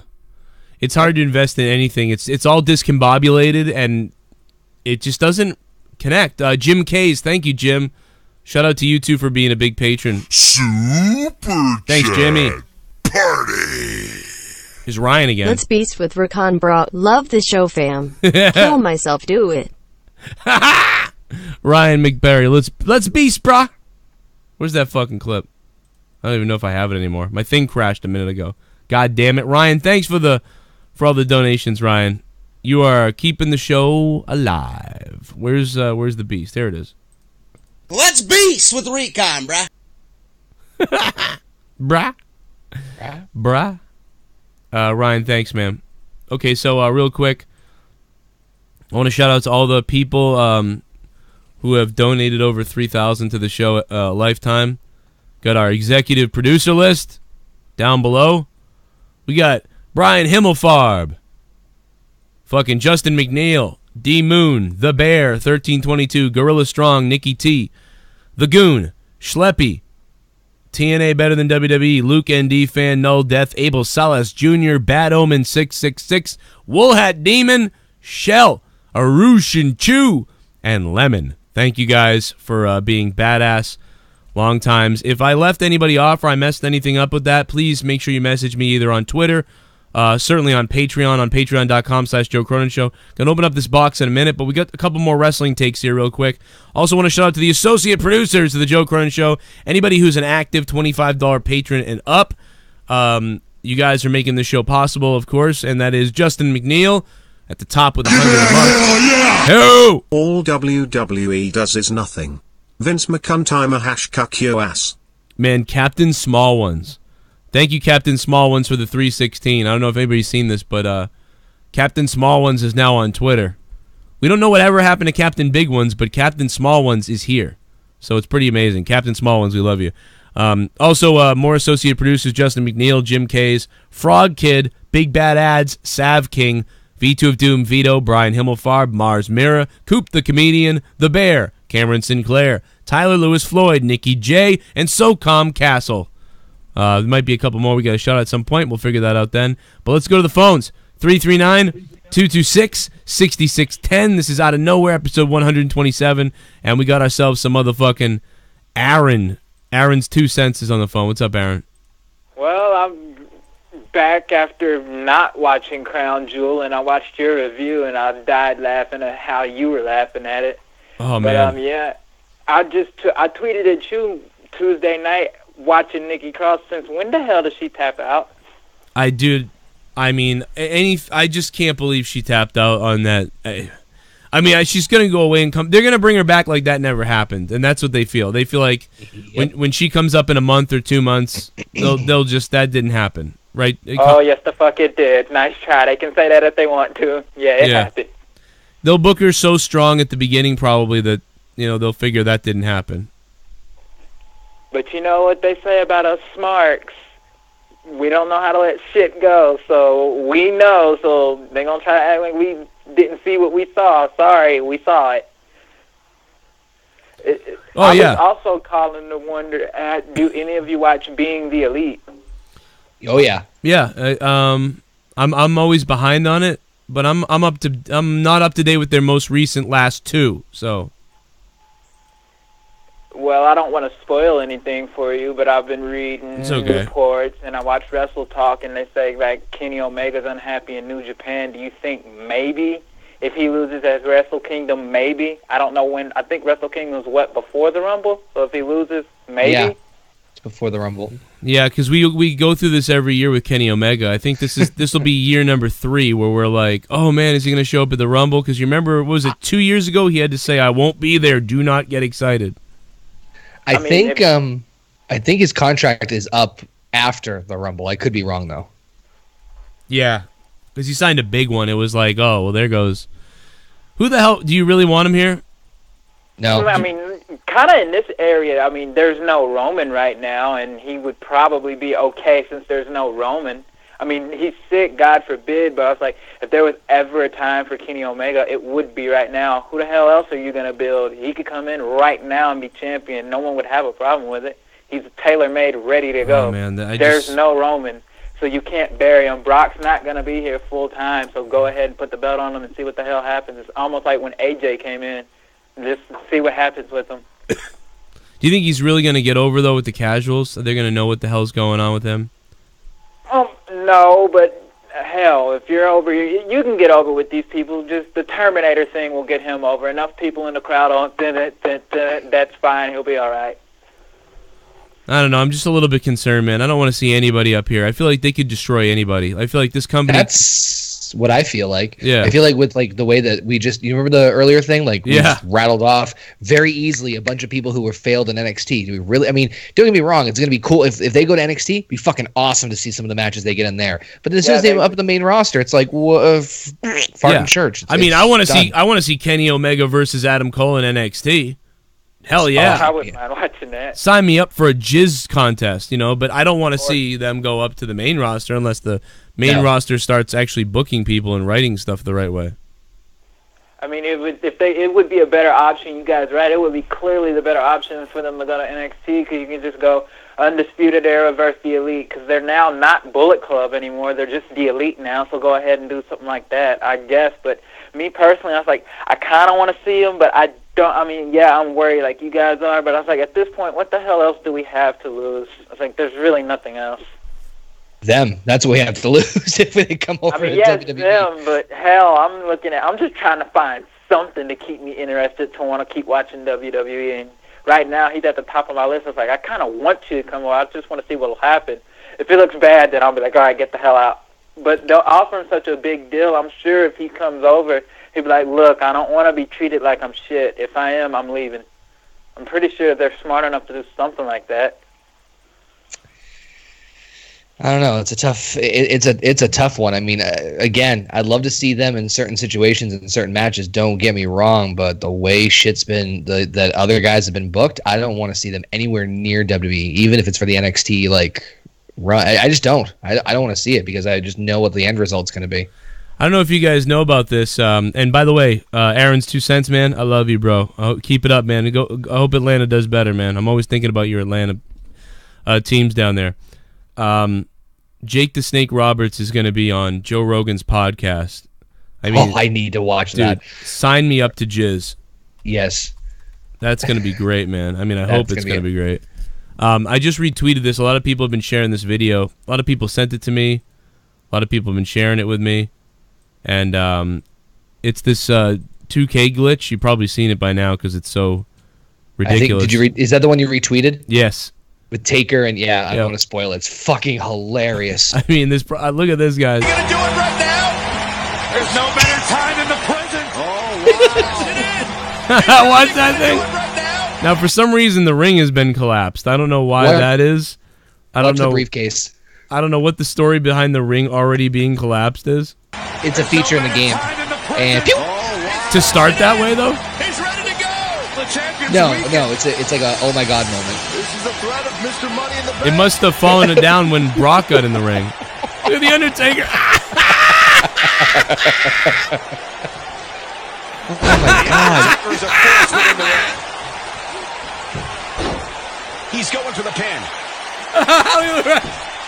Could be one of the best glitches I've ever seen. Kick out by Brock Lesnar. And it gets better. The offense of Brock Lesnar is working well.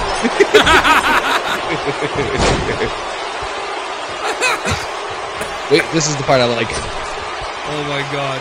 He runs off. He went to hell. Watch this. Brock just gets bent like an exorcist. And out he goes. Oh my god, dude. There's another one that's like that. It's not from this year. It's from like a year or two back, where like someone like just he slams him in the ring, and then like for some reason his body just shoots across the fucking arena, like into the crowd, and it just gone, like fucking disappears. Oh my god, dude. That's the best when they just fucking go flying. Oh, I love that shit. You go flying out of the fucking ring. Yeah, when you go ahead and you trigger an OMG moment like that, though, the game can't handle when there's a cash-in. So it's not, the ring's not supposed to be broken. Kudos to whoever figured that little glitch out. It thinks the ring's in place, but it's not, obviously, so they just can't get through it. They clip into it. It's friggin' brilliant. Somebody said, Joe, you never even wear Kenny Omega shirts. You don't even like Kenny Omega. What are you talking about? I was talking about him 5 years ago or something. Here's me with a Kenny Omega shirt. So I found your picture. You said I didn't have a Kenny Omega shirt. There's me with my Kenny Omega shirt, okay? And I'm drinking beers with Ring of Honor's Brian Malonis, so shut the fuck up. You shut the fuck up. By the way, for him. Malonis drank an entire beer in like 3 seconds. I believe that. Dude, right there, he was like, let's just show you how it's done. He just, boom, it just all goes down there. And mine's like full. What's that? And mine's like half full, and then the other guy's is like full. You ran into what? What did you see Brian recently? Yeah, I saw him at the. I went to the Bruce Pritchard show a couple weeks ago. Oh, right. Was he watching, or did he have something to do with it? No, he was in the crowd. It was it was a funny ass show. I actually wish I knew. I wish I went to that. I totally forgot. I get lost in all the shit that goes on. But yeah, I don't know. It was a good day that day. We did some wrestling. Got drunk. I had my Kenny Omega shirt. I didn't really get drunk. I had like 2 beers, something like that. I don't know.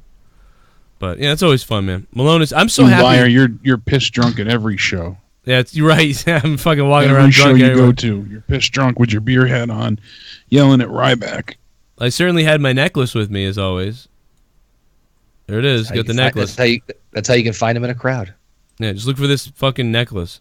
I'm pretty happy for him, man, that he finally got, he got to Ring of Honor at least, because I'm surprised he never got put in WWE at some point for all the times they called him over there to do something. Yeah, I was kind of I know what you mean. Like, I was surprised because he did a couple of. I mean, hell, he did the they did the house show at Chaotic, and fucking Cena and Vince McMahon was there. Remember that? Yeah. And you could see, then he was kind of weird, right? Because he was like he's like a guy who needed to be a little bit bigger, but at the time, he did that stuff with Vince and Cena, but now that he's like so massive, I feel like that's helping him, and that's why I feel like now he'd be somebody who could work in NXT. The massive Malonis, like he's just so, whatever. And now his buddies are all over there now too. So many people are over there, including Warbeard Hansen's over there. I mean, they're fucking, they're wicked buds. I mean, look at how long it took Hansen to get over there too. Whoever would have thought, dude? I can remember him training me. Some Hansen? Dude, he trained me. And I remember thinking like, oh man, it's too bad, he never made it. He's a pretty good wrestler. And I was like, man, it's too bad he never got to call the WWE. And looking at him with his size and stuff, it's like, yeah, it's going to be hard for you to get over there without a massive personality or something else. So I could see, man, he's never going to get over there. And now and then when the whole Warbeard stuff, the War, what were they? Not the War, before they were War Raiders. War Machine. War Machine. Which was a much better name. I don't know why the fuck. But maybe a Marvel copyright, I'm guessing. Oh, okay. Some bullshit. When you saw War Machine, though, you were like, damn, now he's got something. And it's almost like sometimes nowadays, isn't it? It's like different than back in the day. Back in the day, a lot of times I feel like a lot of guys got signed, mostly just off their look, or they just get signed randomly. But nowadays, it feels like a lot of guys get signed off their look, but also if they already have a character developed. It's different. You know, certainly some people still do get signed just from their looks, but a lot of guys get signed once they already have a character. And I find that interesting. It's kind of like Vinny Marseglia. Like, Vinny Marseglia was kind of just... Vinny Marseglia kind of looked like Jeff Hardy, you know, and then after that he kind of like had a Randy Orton vibe to him or something, but he's smaller and whatever. And he really didn't have a lot of character. It was just, I'm Vinny Marseglia. And then he started doing that Insanity thing, and that was kind of something. Like, okay, I've got this Insanity, like, brand that I've got I'm talking about. So there's something there. But now that he is the horror king, and it's like the balloons and the face masks and all the shit, like, now he's got a full-on fucking gimmick. Gimmicks get over.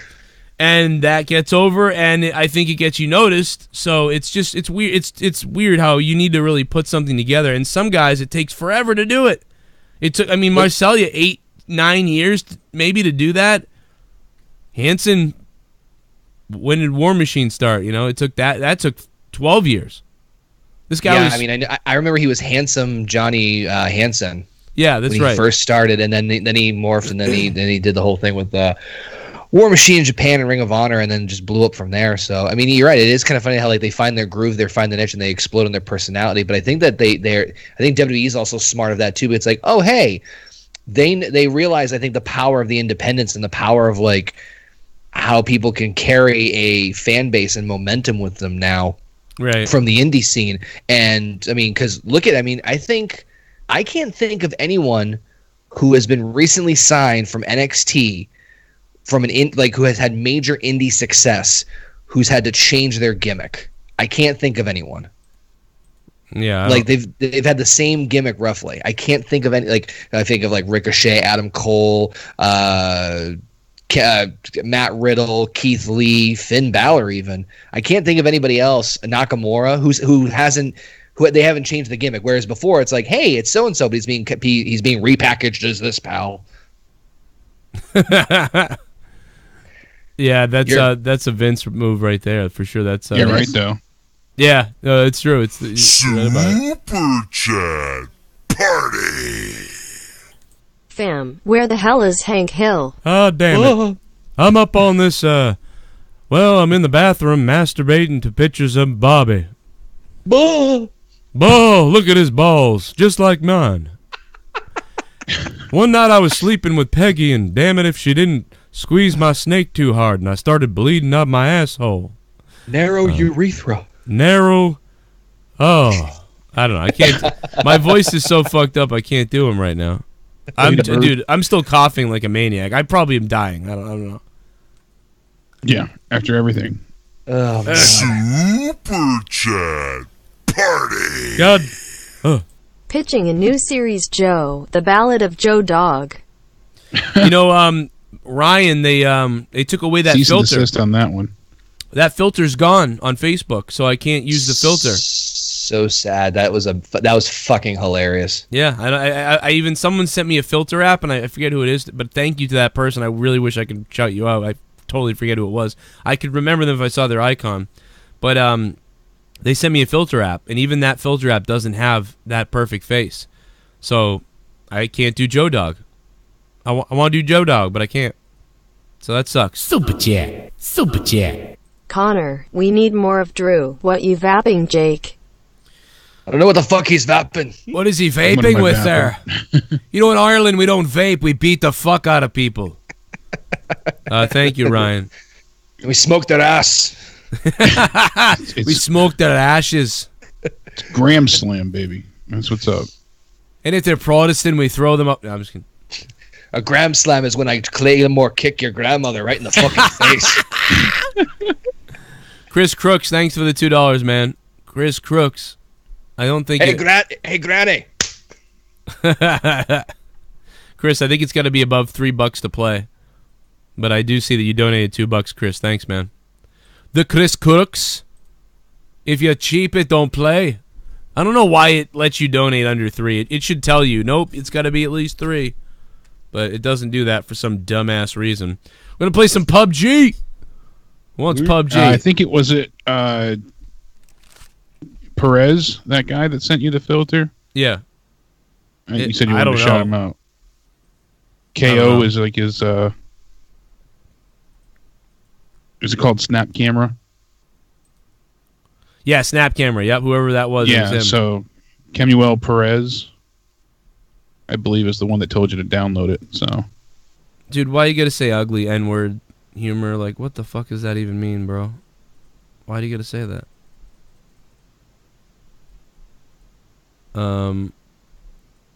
Wait, who was it? He had a. Did he say something in the chat? Perez, if I'm saying this right. Did he say something in the chat?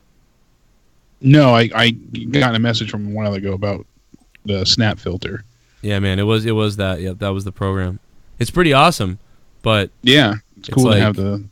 It's not. It doesn't have that one, or maybe it does like have custom things. So maybe I could make one because I guess you can make filters on it. So maybe I could make it.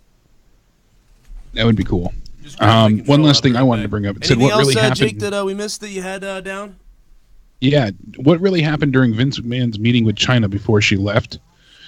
I thought this was pretty interesting. This came out the other day, and Bruce Pritchard, has been telling all these stories, and he was talking. He explained on Jim Ross's podcast that he explained before.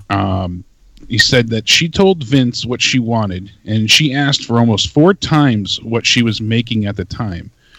And somebody said that the story is she wanted $1 million, and Pritchard told them it was actually double that, so she wanted $2 million a year. Then he explained how the meeting they had with China, which led to her eventual exit, went down. She didn't want to work around Stephanie or Triple H, and no generous offer from McMahon was going to change that fact. And he also said that wait a minute. You telling me that this was an offer to China? Yeah. Yeah, I remember hearing this podcast. Actually, it's fairly fairly recent. Like he was there during the entire last meeting between China and Vince. Yeah. So basically, she's saying that she wanted 4 times what she was making to stay in the company at that point.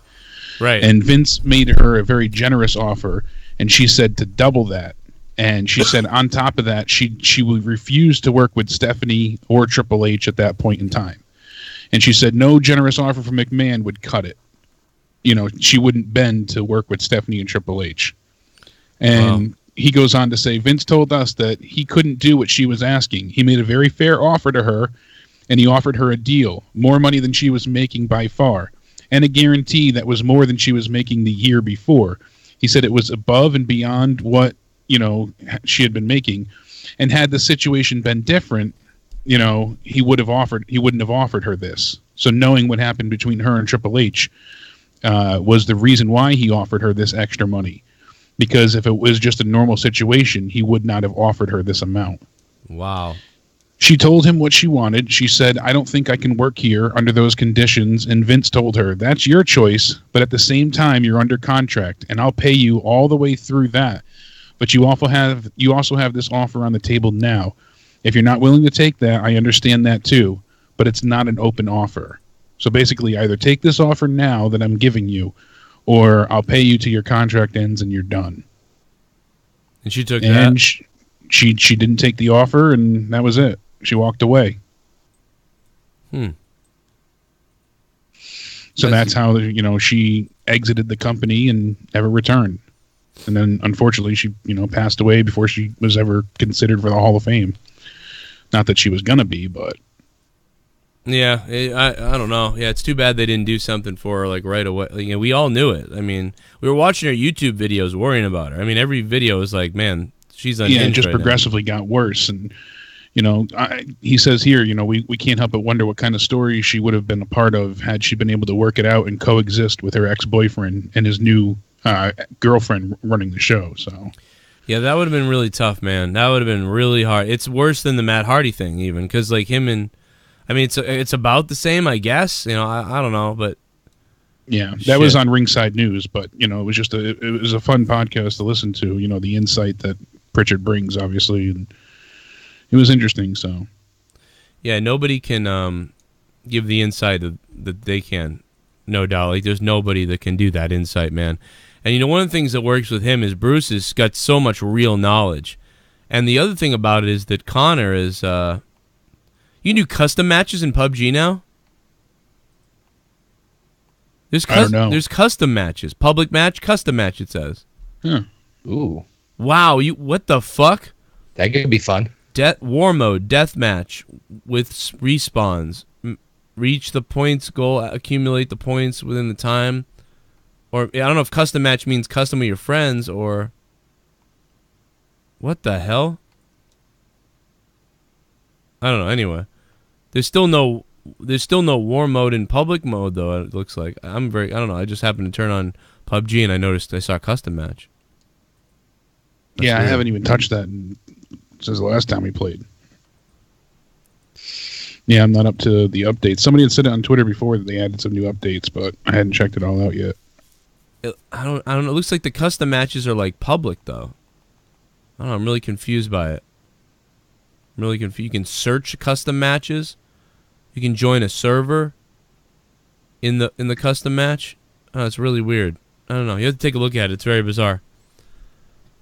Oh, we can play some Halo too. I got Halo Reach, man. I'm ready to go with Halo Reach. So people said Halo in the chat. Hey man, I'm game for that.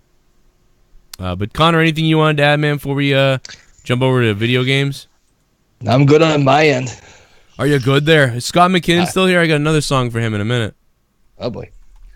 Yeah, I don't know. Didn't make one. I think he's still in the chat. Made a whole album. Scott, I made a whole album for you. You heard that last one. I got more. For your ass, motherfucker. JT on Patreon went up to a $5 pledge. Thank you, JT. Thanks, man, for upping your Patreon pledge. You'll get 30 hours of content now a month. So, yeah. And now we're going to go over to PUBG. We're going to be on Twitch as well, the Purple Place. So come on over if you want. And it'll be a lot of fun. And that's everything, I think, man. Super Chat Party. Coach Sours, Butterball. Butterball's dead to me.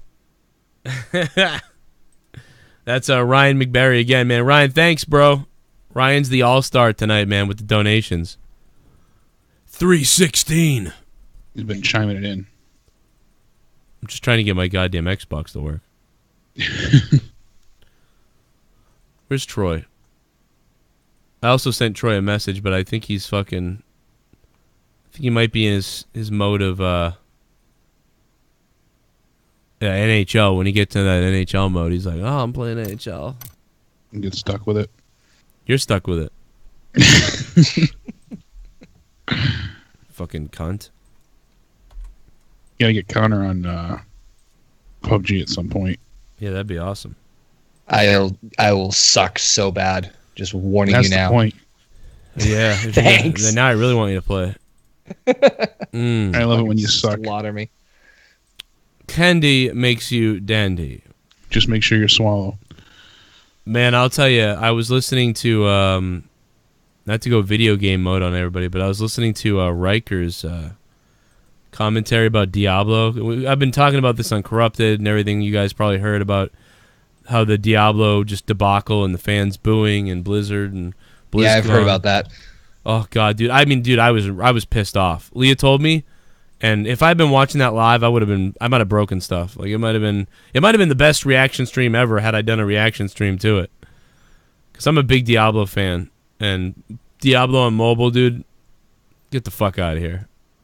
I was fucking so pissed. You had people pay to go there, and they teased the the unveiling all week of. Diablo They 4. tried to say though last minute, like, oh, don't expect Diablo 4 because we're announcing. Yeah, they Blizzard themselves did, but all the media outlets that represented, yeah, the conglomerate that calls everybody crybabies and.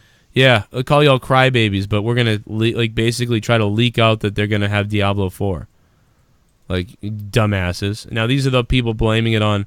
Oh, they hate women because women play mobile games. Like what the fuck, dude? So but one of the top Diablo guys who makes videos is Riker, and he's just like, because he's friends with Blizzard now because they've invited him to everything, and now he's got to be like, this is awful, but nah, I can't really say that, so it's just awkward, man. The whole fucking thing has gone complete awkward. That's why it's hard when you're in that position. Yeah, it's like with WWE. It's like Yeah, I could probably be in some pretty cool position right now with like Loogie at all these events. Fucking letting Loogies try to stick her nose in my face. But then you gotta love everything. But I'm not, because I don't love. Yeah, I don't just go, this is all the best. Like, holy shit.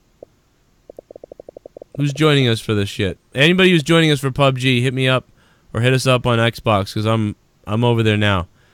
I sent a message. I'm unfortunately tapping out before I go and throw up again. But okay. You throwing up? Yeah, I've been all day. That's what happens when you get stabbed this many times. That's why I disappeared before. It's such as life. Yeah, that sucks, bro. That blows. All right, man. Well, I'll let you and Connor go, and I'll see you guys. No, you're fired. Somebody will jump in if Troy doesn't and he wants to be a bitch. I got an excuse. I think Troy is a bitch. He's just being... If not, somebody will jump in with you. Oh, I'll do something. I'll kill somebody if I have to. But no, I'll see you, man. I'll see you guys. You gotta stream live. Yeah, right. Check out Connor OKFabe on YouTube, youtube.com/OKFaber. He does a bunch of reviews. He does all the reviews, too. Check out his take on everything throughout the week, a bunch of other stuff. Plus, he's live on the Fight app. Download the Fight app. He's got a link on his description box and his channel, too, for that. So look at that first. Use his code. And then he's live at 8 p.m. Fridays on the Fight app. It's pretty cool. Looking all sexy with them. I'm just as surprised as anybody. I'm just as surprised as anybody else that I got on that fucking thing. It's pretty cool over there, man. There's a lot of people there now. Hey, yeah, I'm surprised they have a bigger audience than I thought. Well, now they do. I mean, dude, after All In, like you got in there right at the right time. That All In thing like launched them even further. Well, they kind of told me in advance that they were gonna we're probably gonna stream All In. I'm like, I kind of figured. Yeah, that's pretty cool. All right, man. I'll see you guys later. All right. Stay safe, everybody. Have a great night. Thank you for a good show. Hell yeah. Night. I just hung up on them. I think Connor was going to say something. All right, well, I'm also going live on the Purple Plays. Yeah, I haven't been streaming as much, man. It's because I haven't been able to get the crew together as much. Number one, I haven't been able to get the crew together as much. And number two, yeah, just, after taking a couple days off of streaming, like, we didn't have the power on Twitch that we had before. So it just wasn't worth streaming games, If there's not a lot going on, there's no point in streaming games, because I could be working on something for Patreon or getting some sleep and then waking up to do things a little better. There's just a lot of things I could be doing, so that's a big reason. While I wait to get people, I'll just do a solo match while I'm waiting. Well, I'm waiting. I'm not playing Red Dead. I don't want to get booted off YouTube. So I ain't playing Red Dead ever again. Don't want my channel to go down. Fucking stupid. Stupid idiots.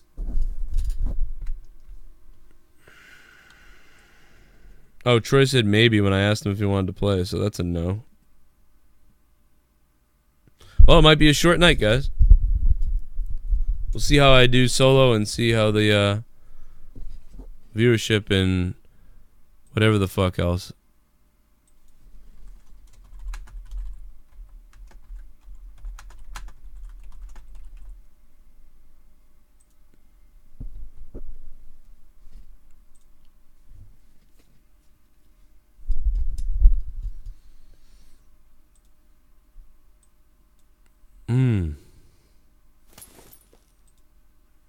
It might be a short night, man.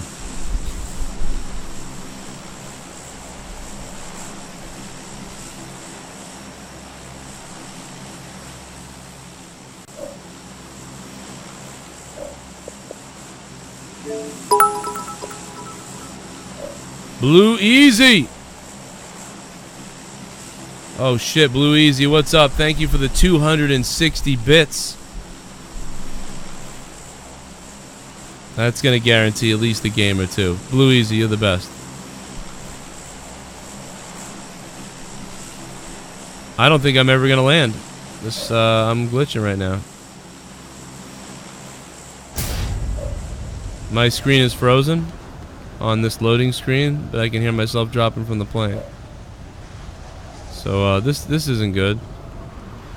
What the fuck is going on, dude? Oh my god, dude. Oh wow, look, there I am. Oh, look, I'm... Oh my god. Well, this isn't the worst. This could have been way worse. This could have been way worse. I might as well go somewhere far away, or as far away as I can. This could have been way worse.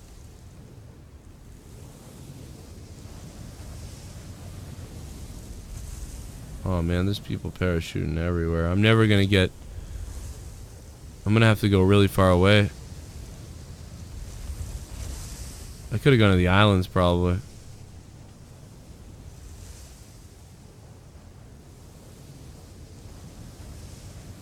Oh man, there's probably people already here. This sucks. That was a failure. Steve, thanks for the host. Blue Easy, thanks for the bits.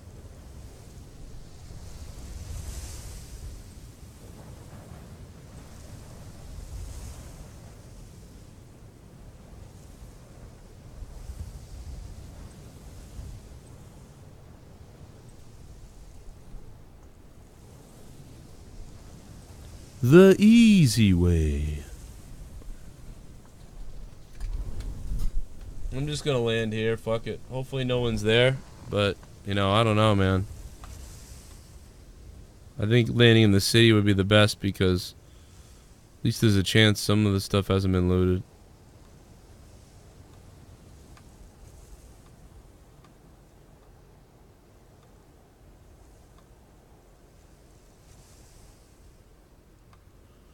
We're outside the circle.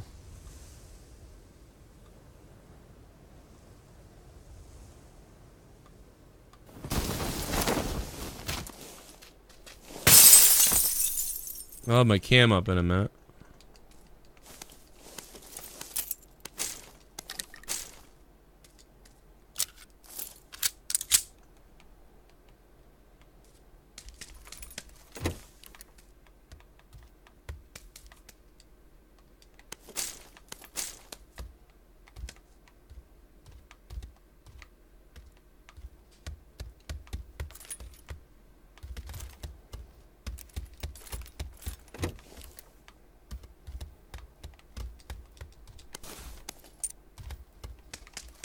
Give me a backpack, come on.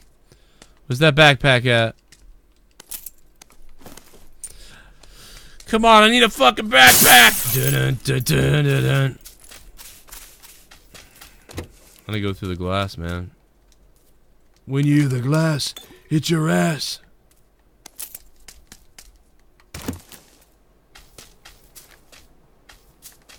There's a Jeep, man. Doesn't seem like anybody really landed over here, though, so I'm gonna loot and then get that Jeep.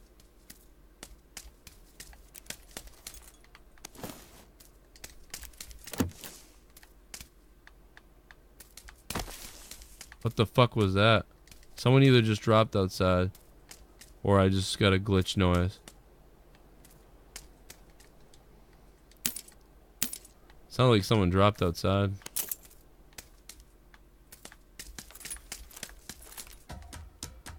Man, what the hell with the crossbows, dude? How about a backpack? How about a backpack?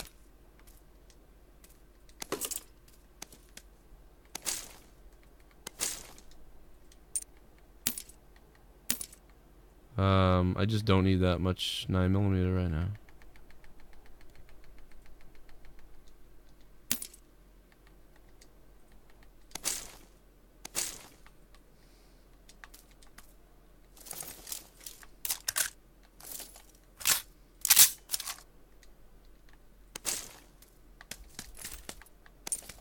Come on, man. Like, why can't there be a backpack here?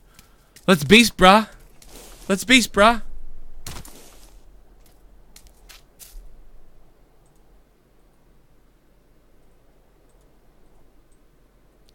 You guys want a beast, brah?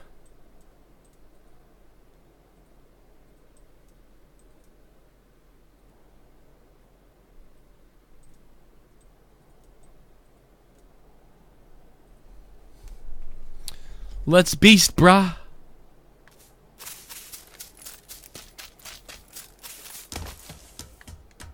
There's got to be a... Yep, I knew it. There's always a backpack on these fucking ceilings? What the fuck am I saying? On these roofs. Roofs? Roofs. Roofs? Roofs.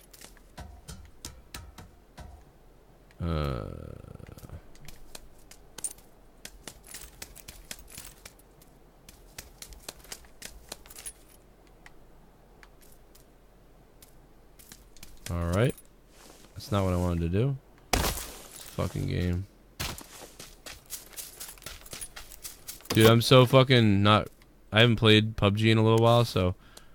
Right now I'm so antsy and shit. Like, if somebody just started firing at me right now, I'd probably freak the fuck out.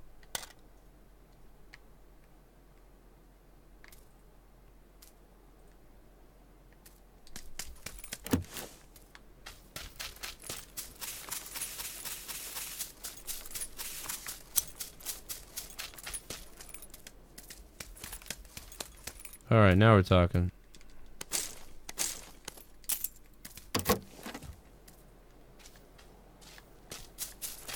We gotta fucking hurry, man. I need some meds. Somebody looted this, I think. Bruh, I gotta... Let's beast, bruh. Let's beast, bruh. Fail. Yeah.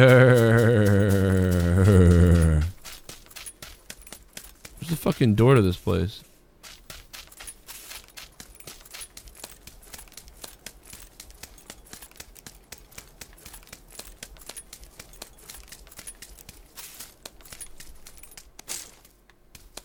There we go.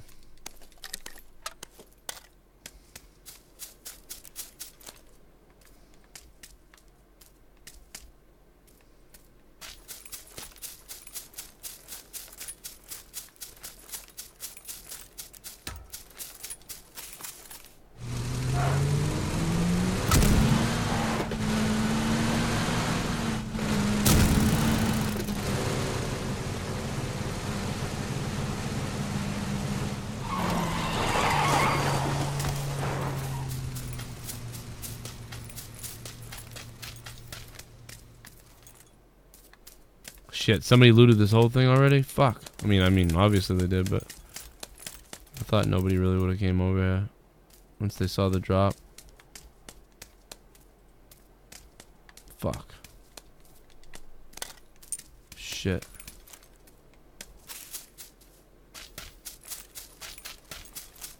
Gotta get out of here in a minute. Look at some time.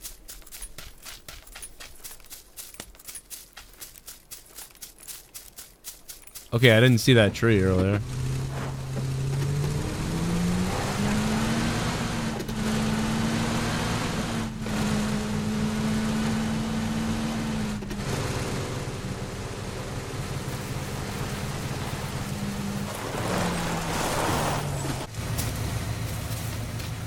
Alright, nobody got to this one. It looks like.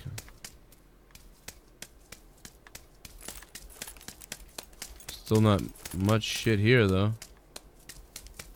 Level 2. Still nothing here. Fuck! Fuck!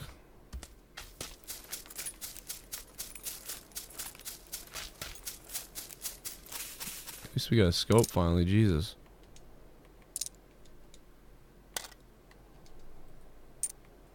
No, I'd rather put the flashlight up there.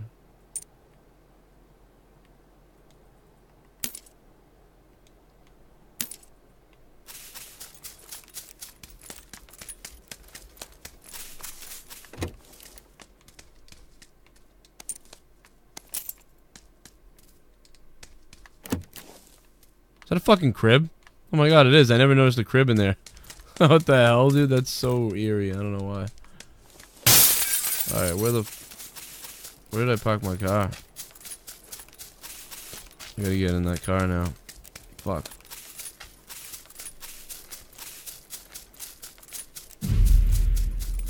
I can't believe I didn't find what I was looking for, man. Nothing. I meant to play the mini map. I forgot to play the mini. Oh shit. What the fuck is that?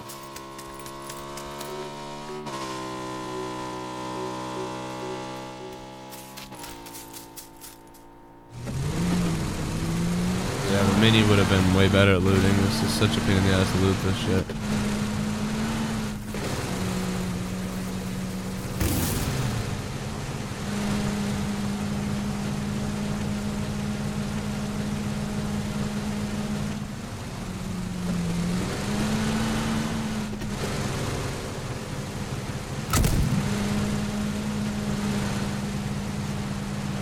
Thanks, Bry Guy, for the 25, by the way. I think I shouted it out, but I forgot. Could be a short night, man. I didn't get a hold of anybody. Oh, shit!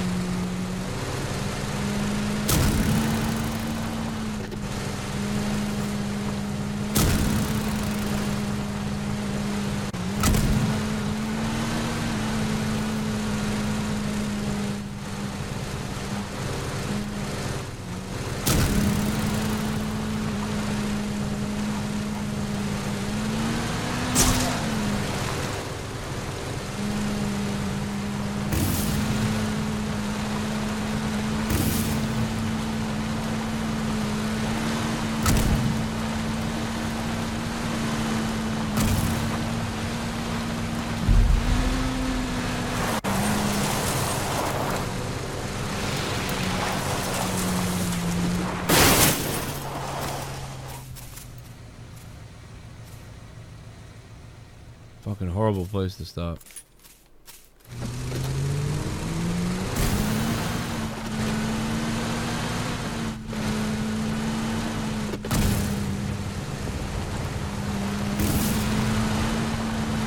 Horrible place to stop.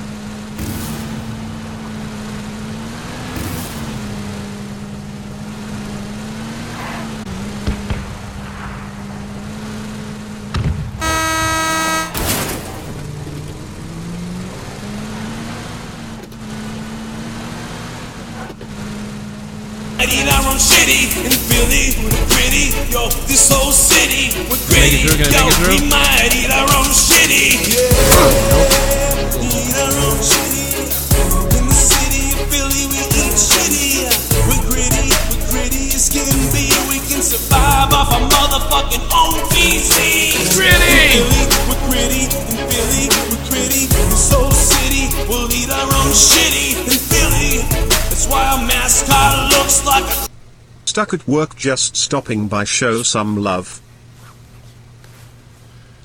Holy shit. Mike Daniels. Mike Daniels, what's up, dude? Mike Daniels with the $8 gritty drop. Fuck yeah, Mike. Now I'm fucking ready! Now I'm fucking ready to go! Let's fucking go! $8 fucking gritty!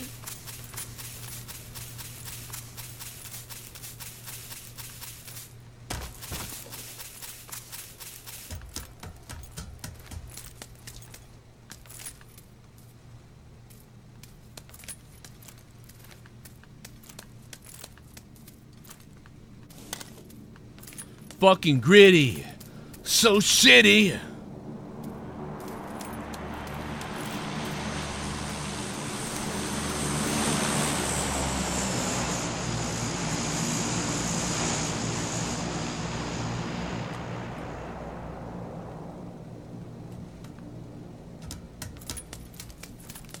Oh, there it is.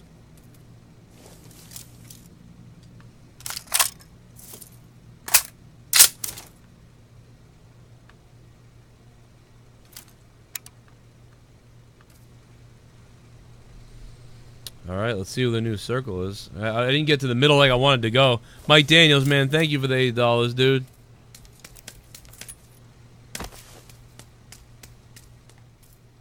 What's up to everybody on YouTube or the Purple Place? You know where the Purple Place is.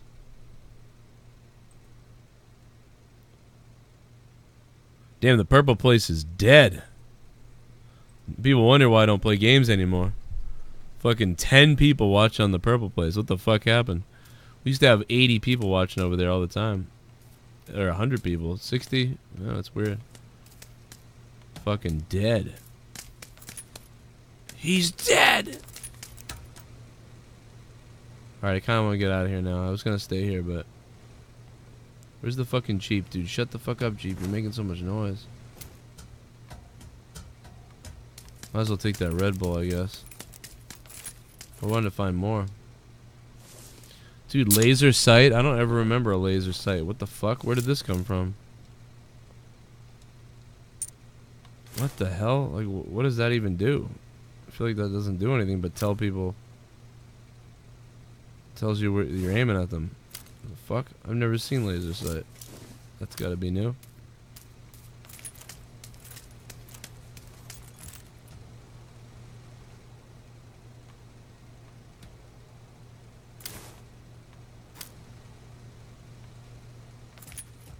I want to see where the next circle is before I get out of here. If it's bad, I'll hit the fucking Jeep. And if it's not that bad, I'll just walk it. 34 people left in the game.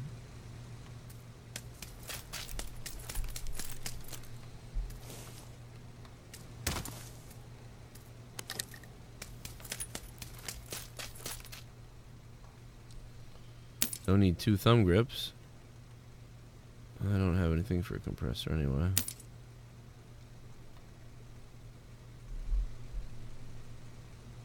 Yeah, people do stay on the YouTube stream ads view. That is part of it, but no, we used to do a little bit of a split maybe on both. Maybe that's true though. Maybe you're right. Maybe I used to shout out that we're all going over there and we would end it. I don't remember. I'll keep it on both though. If you're watching me on Twitch, make sure you guys follow me, or if you want to subscribe on Twitch too, you can give me some support there. It's free to do it if you have Amazon Prime. It's free to subscribe to me. I get $2 and it costs you nothing. But yeah, if you're on Twitch, make sure to follow me and set the alerts so you get my alerts when I go live on Twitch. Sometimes I go live on Twitch and I don't go live on YouTube, so that's the case where you want to be following me on Twitch. Oh, there it goes. Oh man, that's gonna be rough.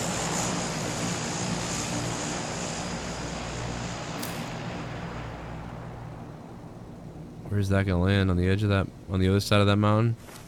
If it's the other side of the mountain, fuck it. If it lands right there, though, right there on that top, I'd think about it. Oh, we gotta go. We gotta go over here. Fuck. We gotta go towards that that drop.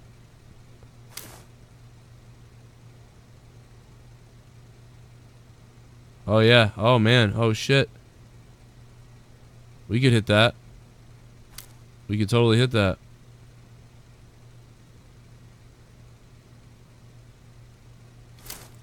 Alright, we could hit that.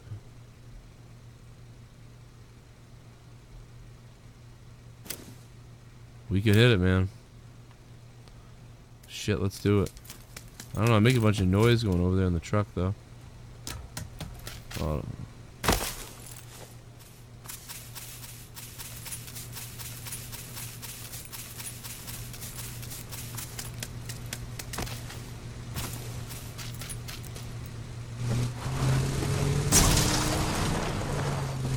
Alright, let's try it.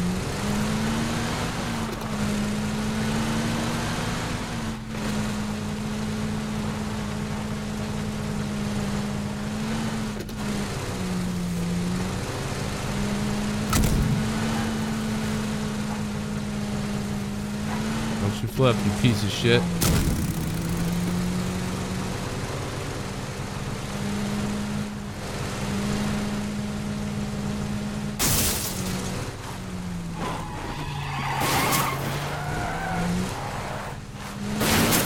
Oh my god, dude. Could I make any more noise coming down this fucking mountain right now?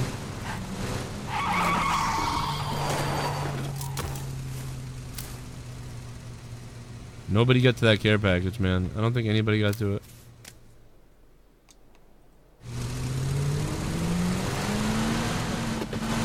Shit bomb! I love yeah, man. Scott!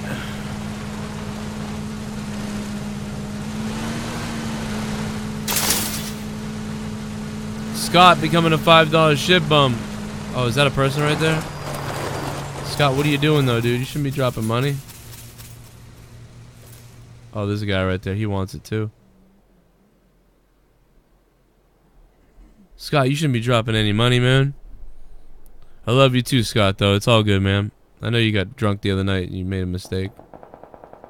Or they made a mistake and you got drunk. I don't know what happened, actually, but... Oh, yeah, it's on, bro. You're sneaking towards that box, I see. Oh, yeah, you want to play a game, bro? Unless anybody comes up behind me. That guy might think he's safe to go after the package.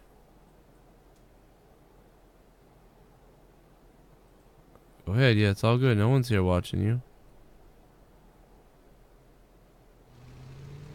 Oh shit, that's behind me.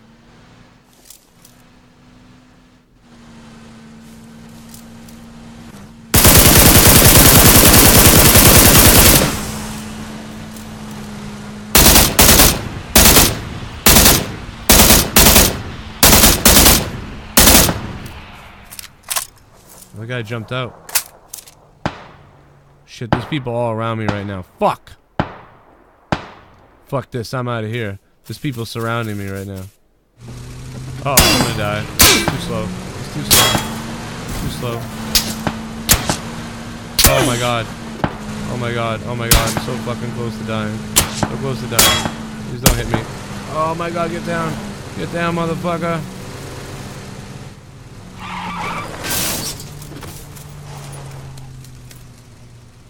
Holy shit, bro. Holy shit. I had the fucking, they all had elevated positions all around me. That was the worst shit ever. What the fuck we got for time? 30 seconds? Fuck. God damn it. Hurry the fuck up. 10, 9, 8, 7, 6, 5, 4, 3, 2, 1. Okay, that was the last bandage. I'm out. Holy fucking Christ, bro.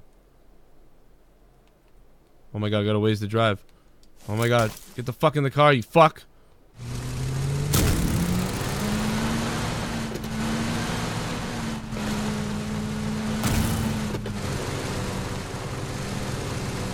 "21 people alive."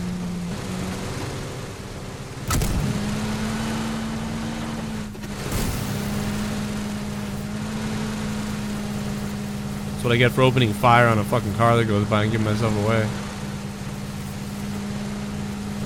Oh man, this big giant mountain right here, dude. This is where the fight's gonna be.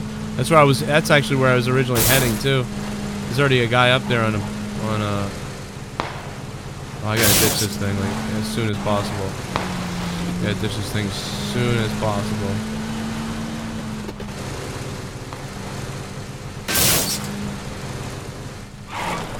There's someone here. Where you at, bitch?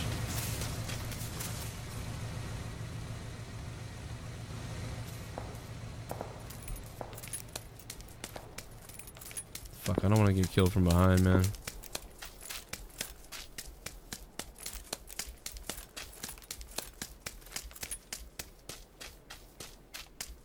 Oh my god.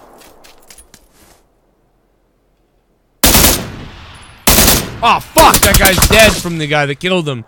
Fuck me! I thought that was the guy that was shooting. Fuck! I shot the guy that was just killed by the guy, then was literally in the line of sight of the guy, because I shot at the fucking dead guy. Fuck! Shouldn't have shot. Unbelievable. Scott, thanks, man. Unfucking believable.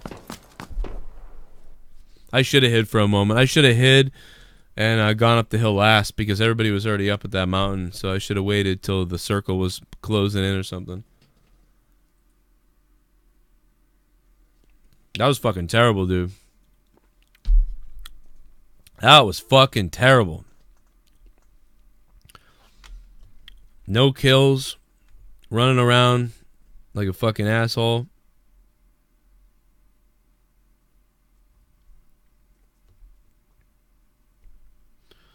What a fuck that was.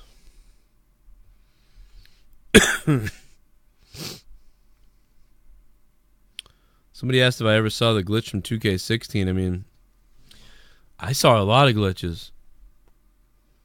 I've seen a lot of glitches, man.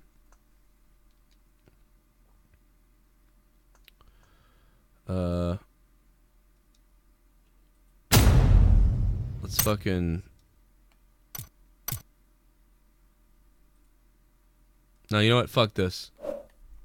Fuck this. Fuck this game.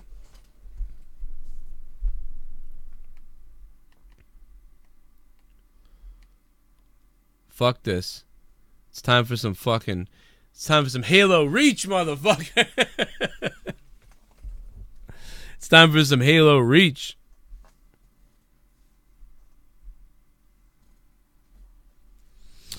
I wanna play some Halo Reach.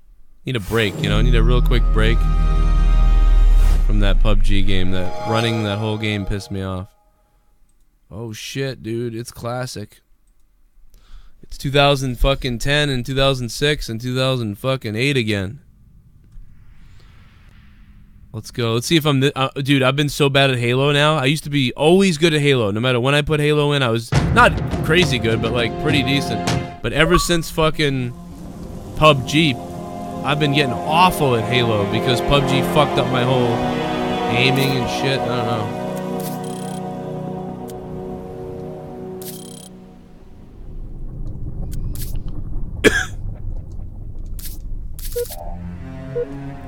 Let's beast with Halo Reach, brah!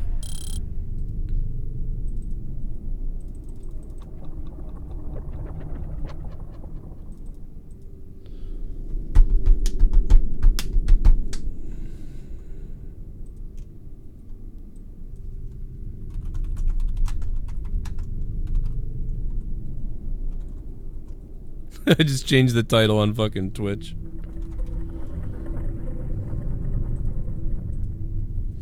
Let's beast, brah! If everybody wants to join us on Twitch, man, the link is probably in the description. Go check it out. Let's beast, brah! Oh, Ryan Pelletier, he's in here tonight. What the fuck? He fell asleep the other night. We were gonna play with him. Now I'm not playing it, and he's fucking here. What the fuck? Ryan, go to bed, man. We gotta sync up, though, one of these nights. This is fucked. So fucked up.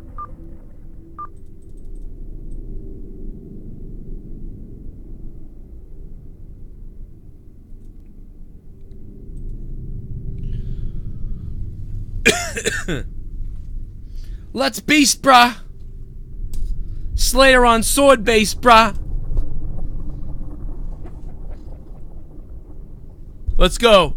Slayer on sword base. Let's fucking go!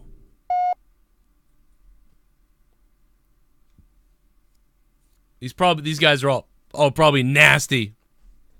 Cause who the fuck is playing Halo Reach in 2018?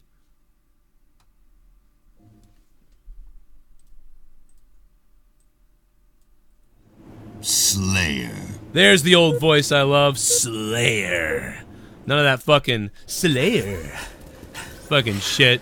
Oh, this is all fucked up, guys. I'm all fucked up already. This is so hard to figure out after fucking playing PUBG, dude. It's gonna take me a little while to get back into this. This is... Wow, bro. This is so fucking... Gain the lead. Oh, there's a standby. Great kill. Gain the lead.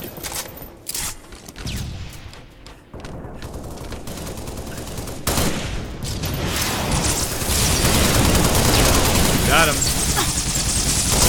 Boom! Yeah! Sit the fuck down, motherfucker! Yeah! You coming up from behind me like a bitch? Who wants some of this shit?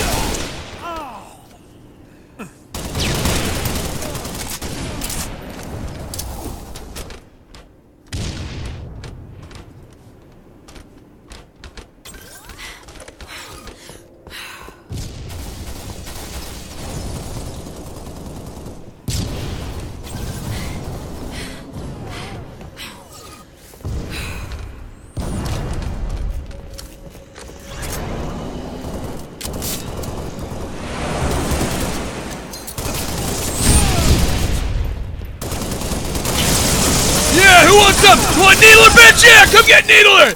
Get Needled, motherfucker!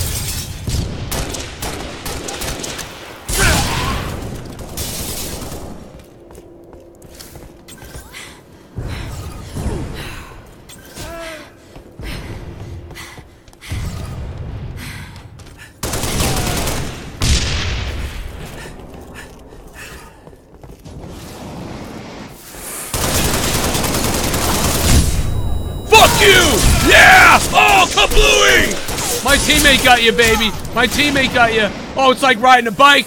It's like riding a bike. Fuck that. It's like riding your mom. It's like riding your motherfucking mom.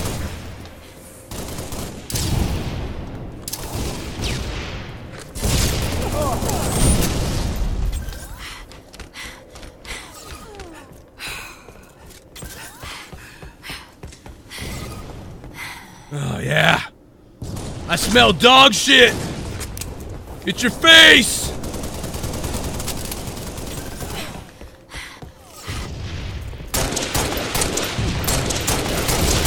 Yeah! Go ahead, I dare you to come up behind me. I dare you to fucking come up behind me.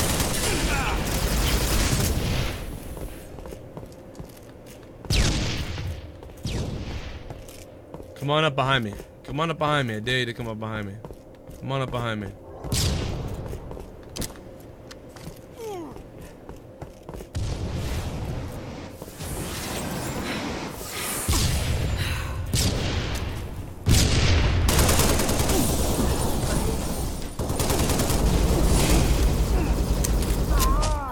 Alright, I gotta go to you. I gotta go to you, huh?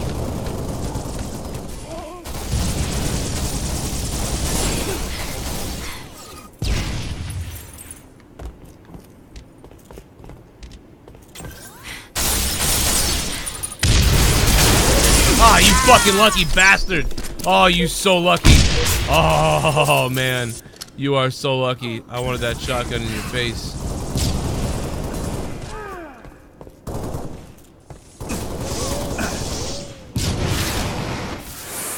Oh fuck! I missed the jump. Fuck.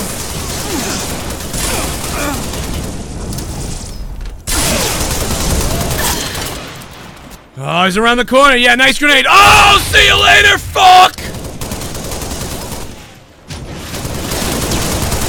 Oh, you thought you could drop it on me, huh? You thought you could drop it on me, huh?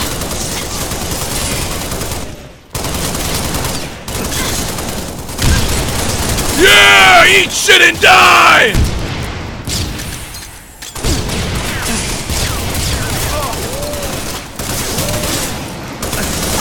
Boom, bitch! Get out the way!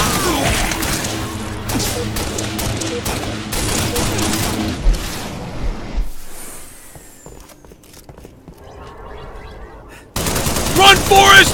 Run, Forrest! Oh, you're so lucky, you fuck! Hope that grenade gets you!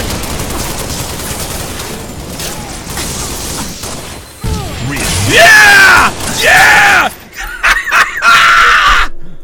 The grenade got his ass!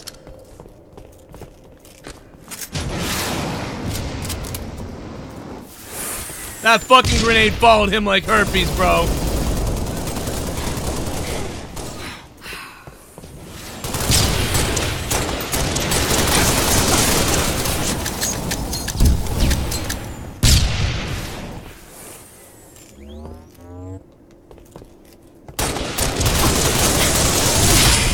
Motherfucker! Come get some! Ah! Ah! Ah! Ah! Ah!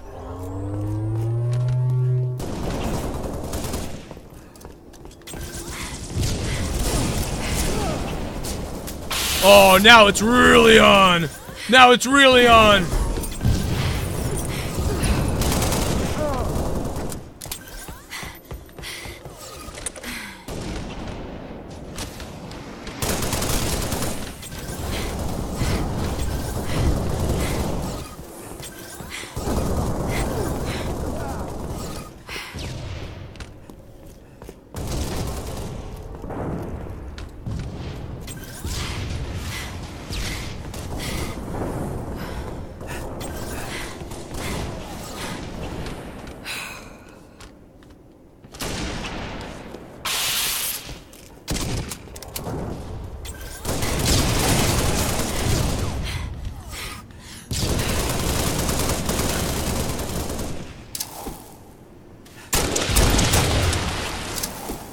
Get him. Yeah! Eat my grenade, you dick! Oh, boom, motherfucker! Oh, yeah! Ah!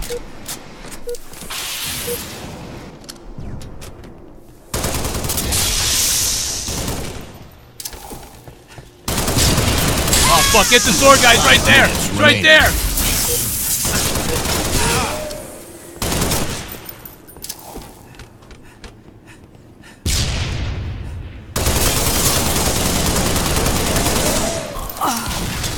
Fuck, I missed him. Fuck.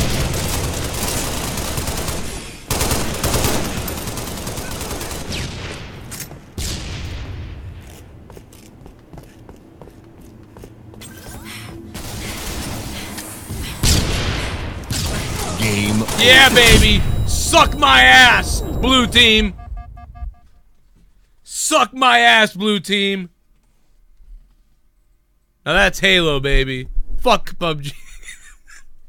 Dude, what's up, guys? That was fun.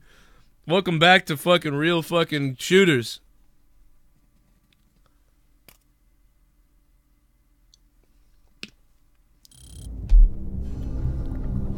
It's been a long time. It's been a long time.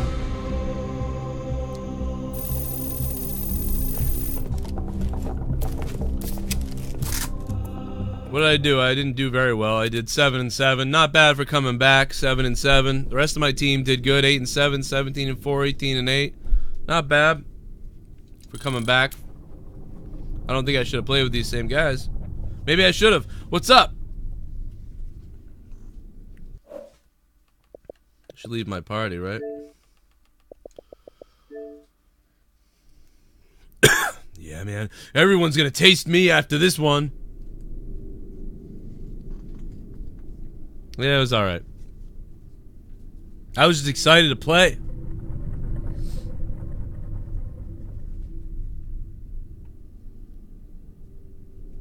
How's everybody doing? This might be the last game, man.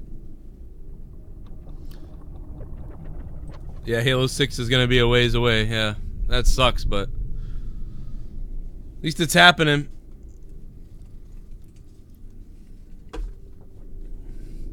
Let's beast, brah!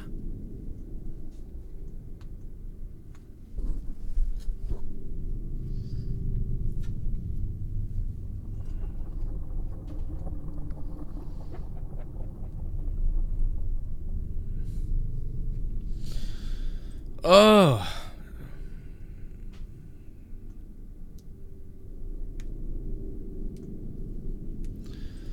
Oh, yeah. Oh, yeah. Now we're not getting anybody. Now we're not getting a game. Now we're not getting a fucking game, bro. Network difficulties. Oh, fuck.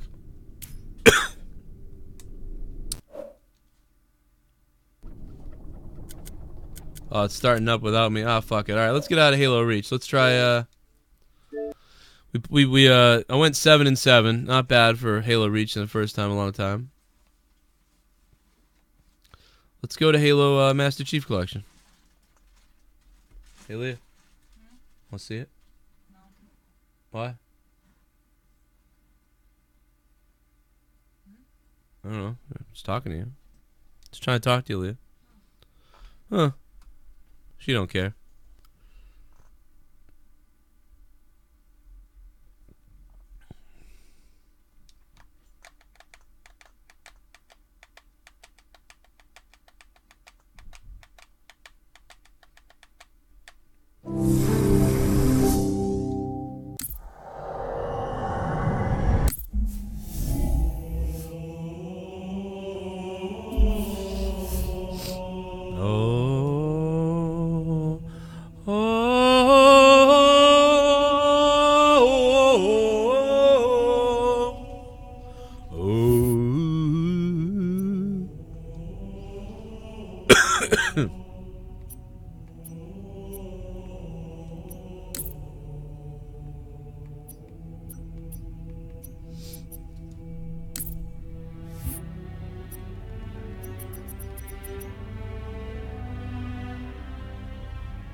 Why is everything Halo 3? How do I get out of Halo 3? I don't want Halo 3.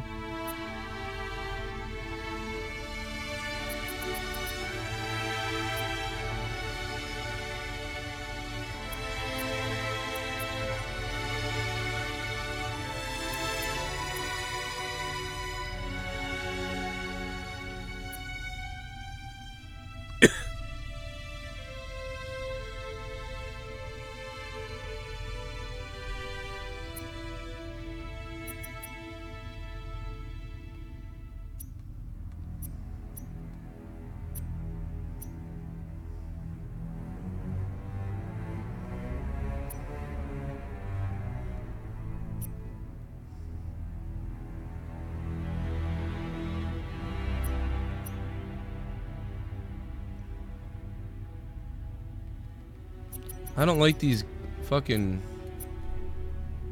I don't like these new game options. That's it? That's all they got? What? What the fuck?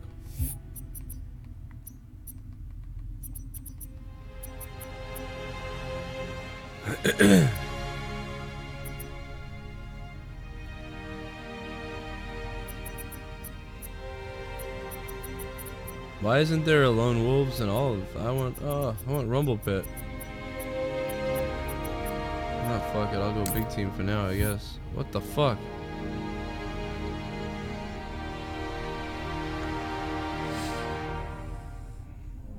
That last game was pretty good. It's pretty funny, at least, yeah. Probably a lot of funny clips of me screaming, I guess. I didn't even realize I was doing it, just getting it loaded.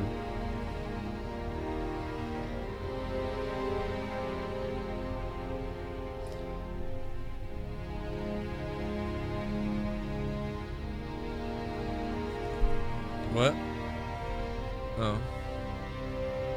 It's gonna take forever to fill this fucking big team battle.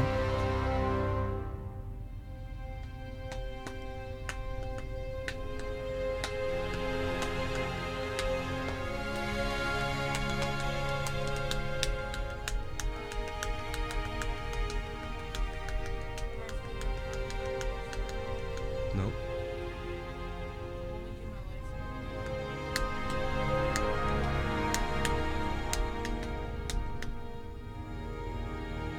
Okay.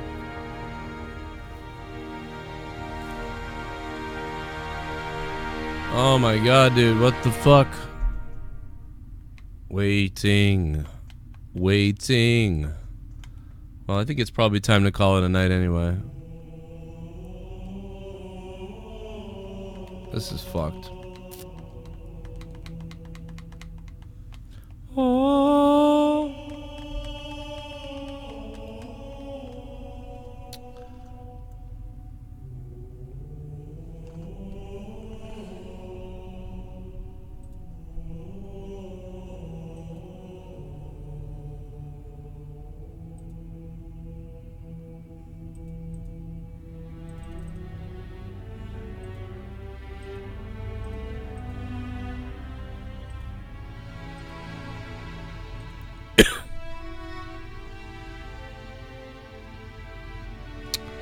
Alright, well this fucking sucks.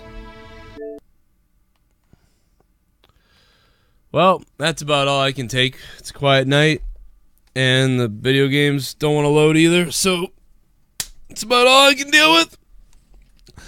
I'll see you guys on patreon.com/Joe Cronin Show with Morning Madness in the morning, or maybe in the afternoon whenever I get it up, and what the hell else, and all that other stuff. Thank you to everybody who dropped a couple bucks tonight. Recent donations from Scott McKinnon and Mike Daniels a few minutes ago. Thank you guys, and we'll see you tomorrow for Thursday Night Throwdown. It's on my other channel. Remember, it's on my other channel tomorrow night, 10 p.m. Thursday Night Throwdown. My other channel, Corrupted. YouTube.com/Corrupted. Podcast channel. Thursday Night Throwdown, 10 p.m. Eastern Time, U.S. See you tomorrow night for that. Be a lot of fun.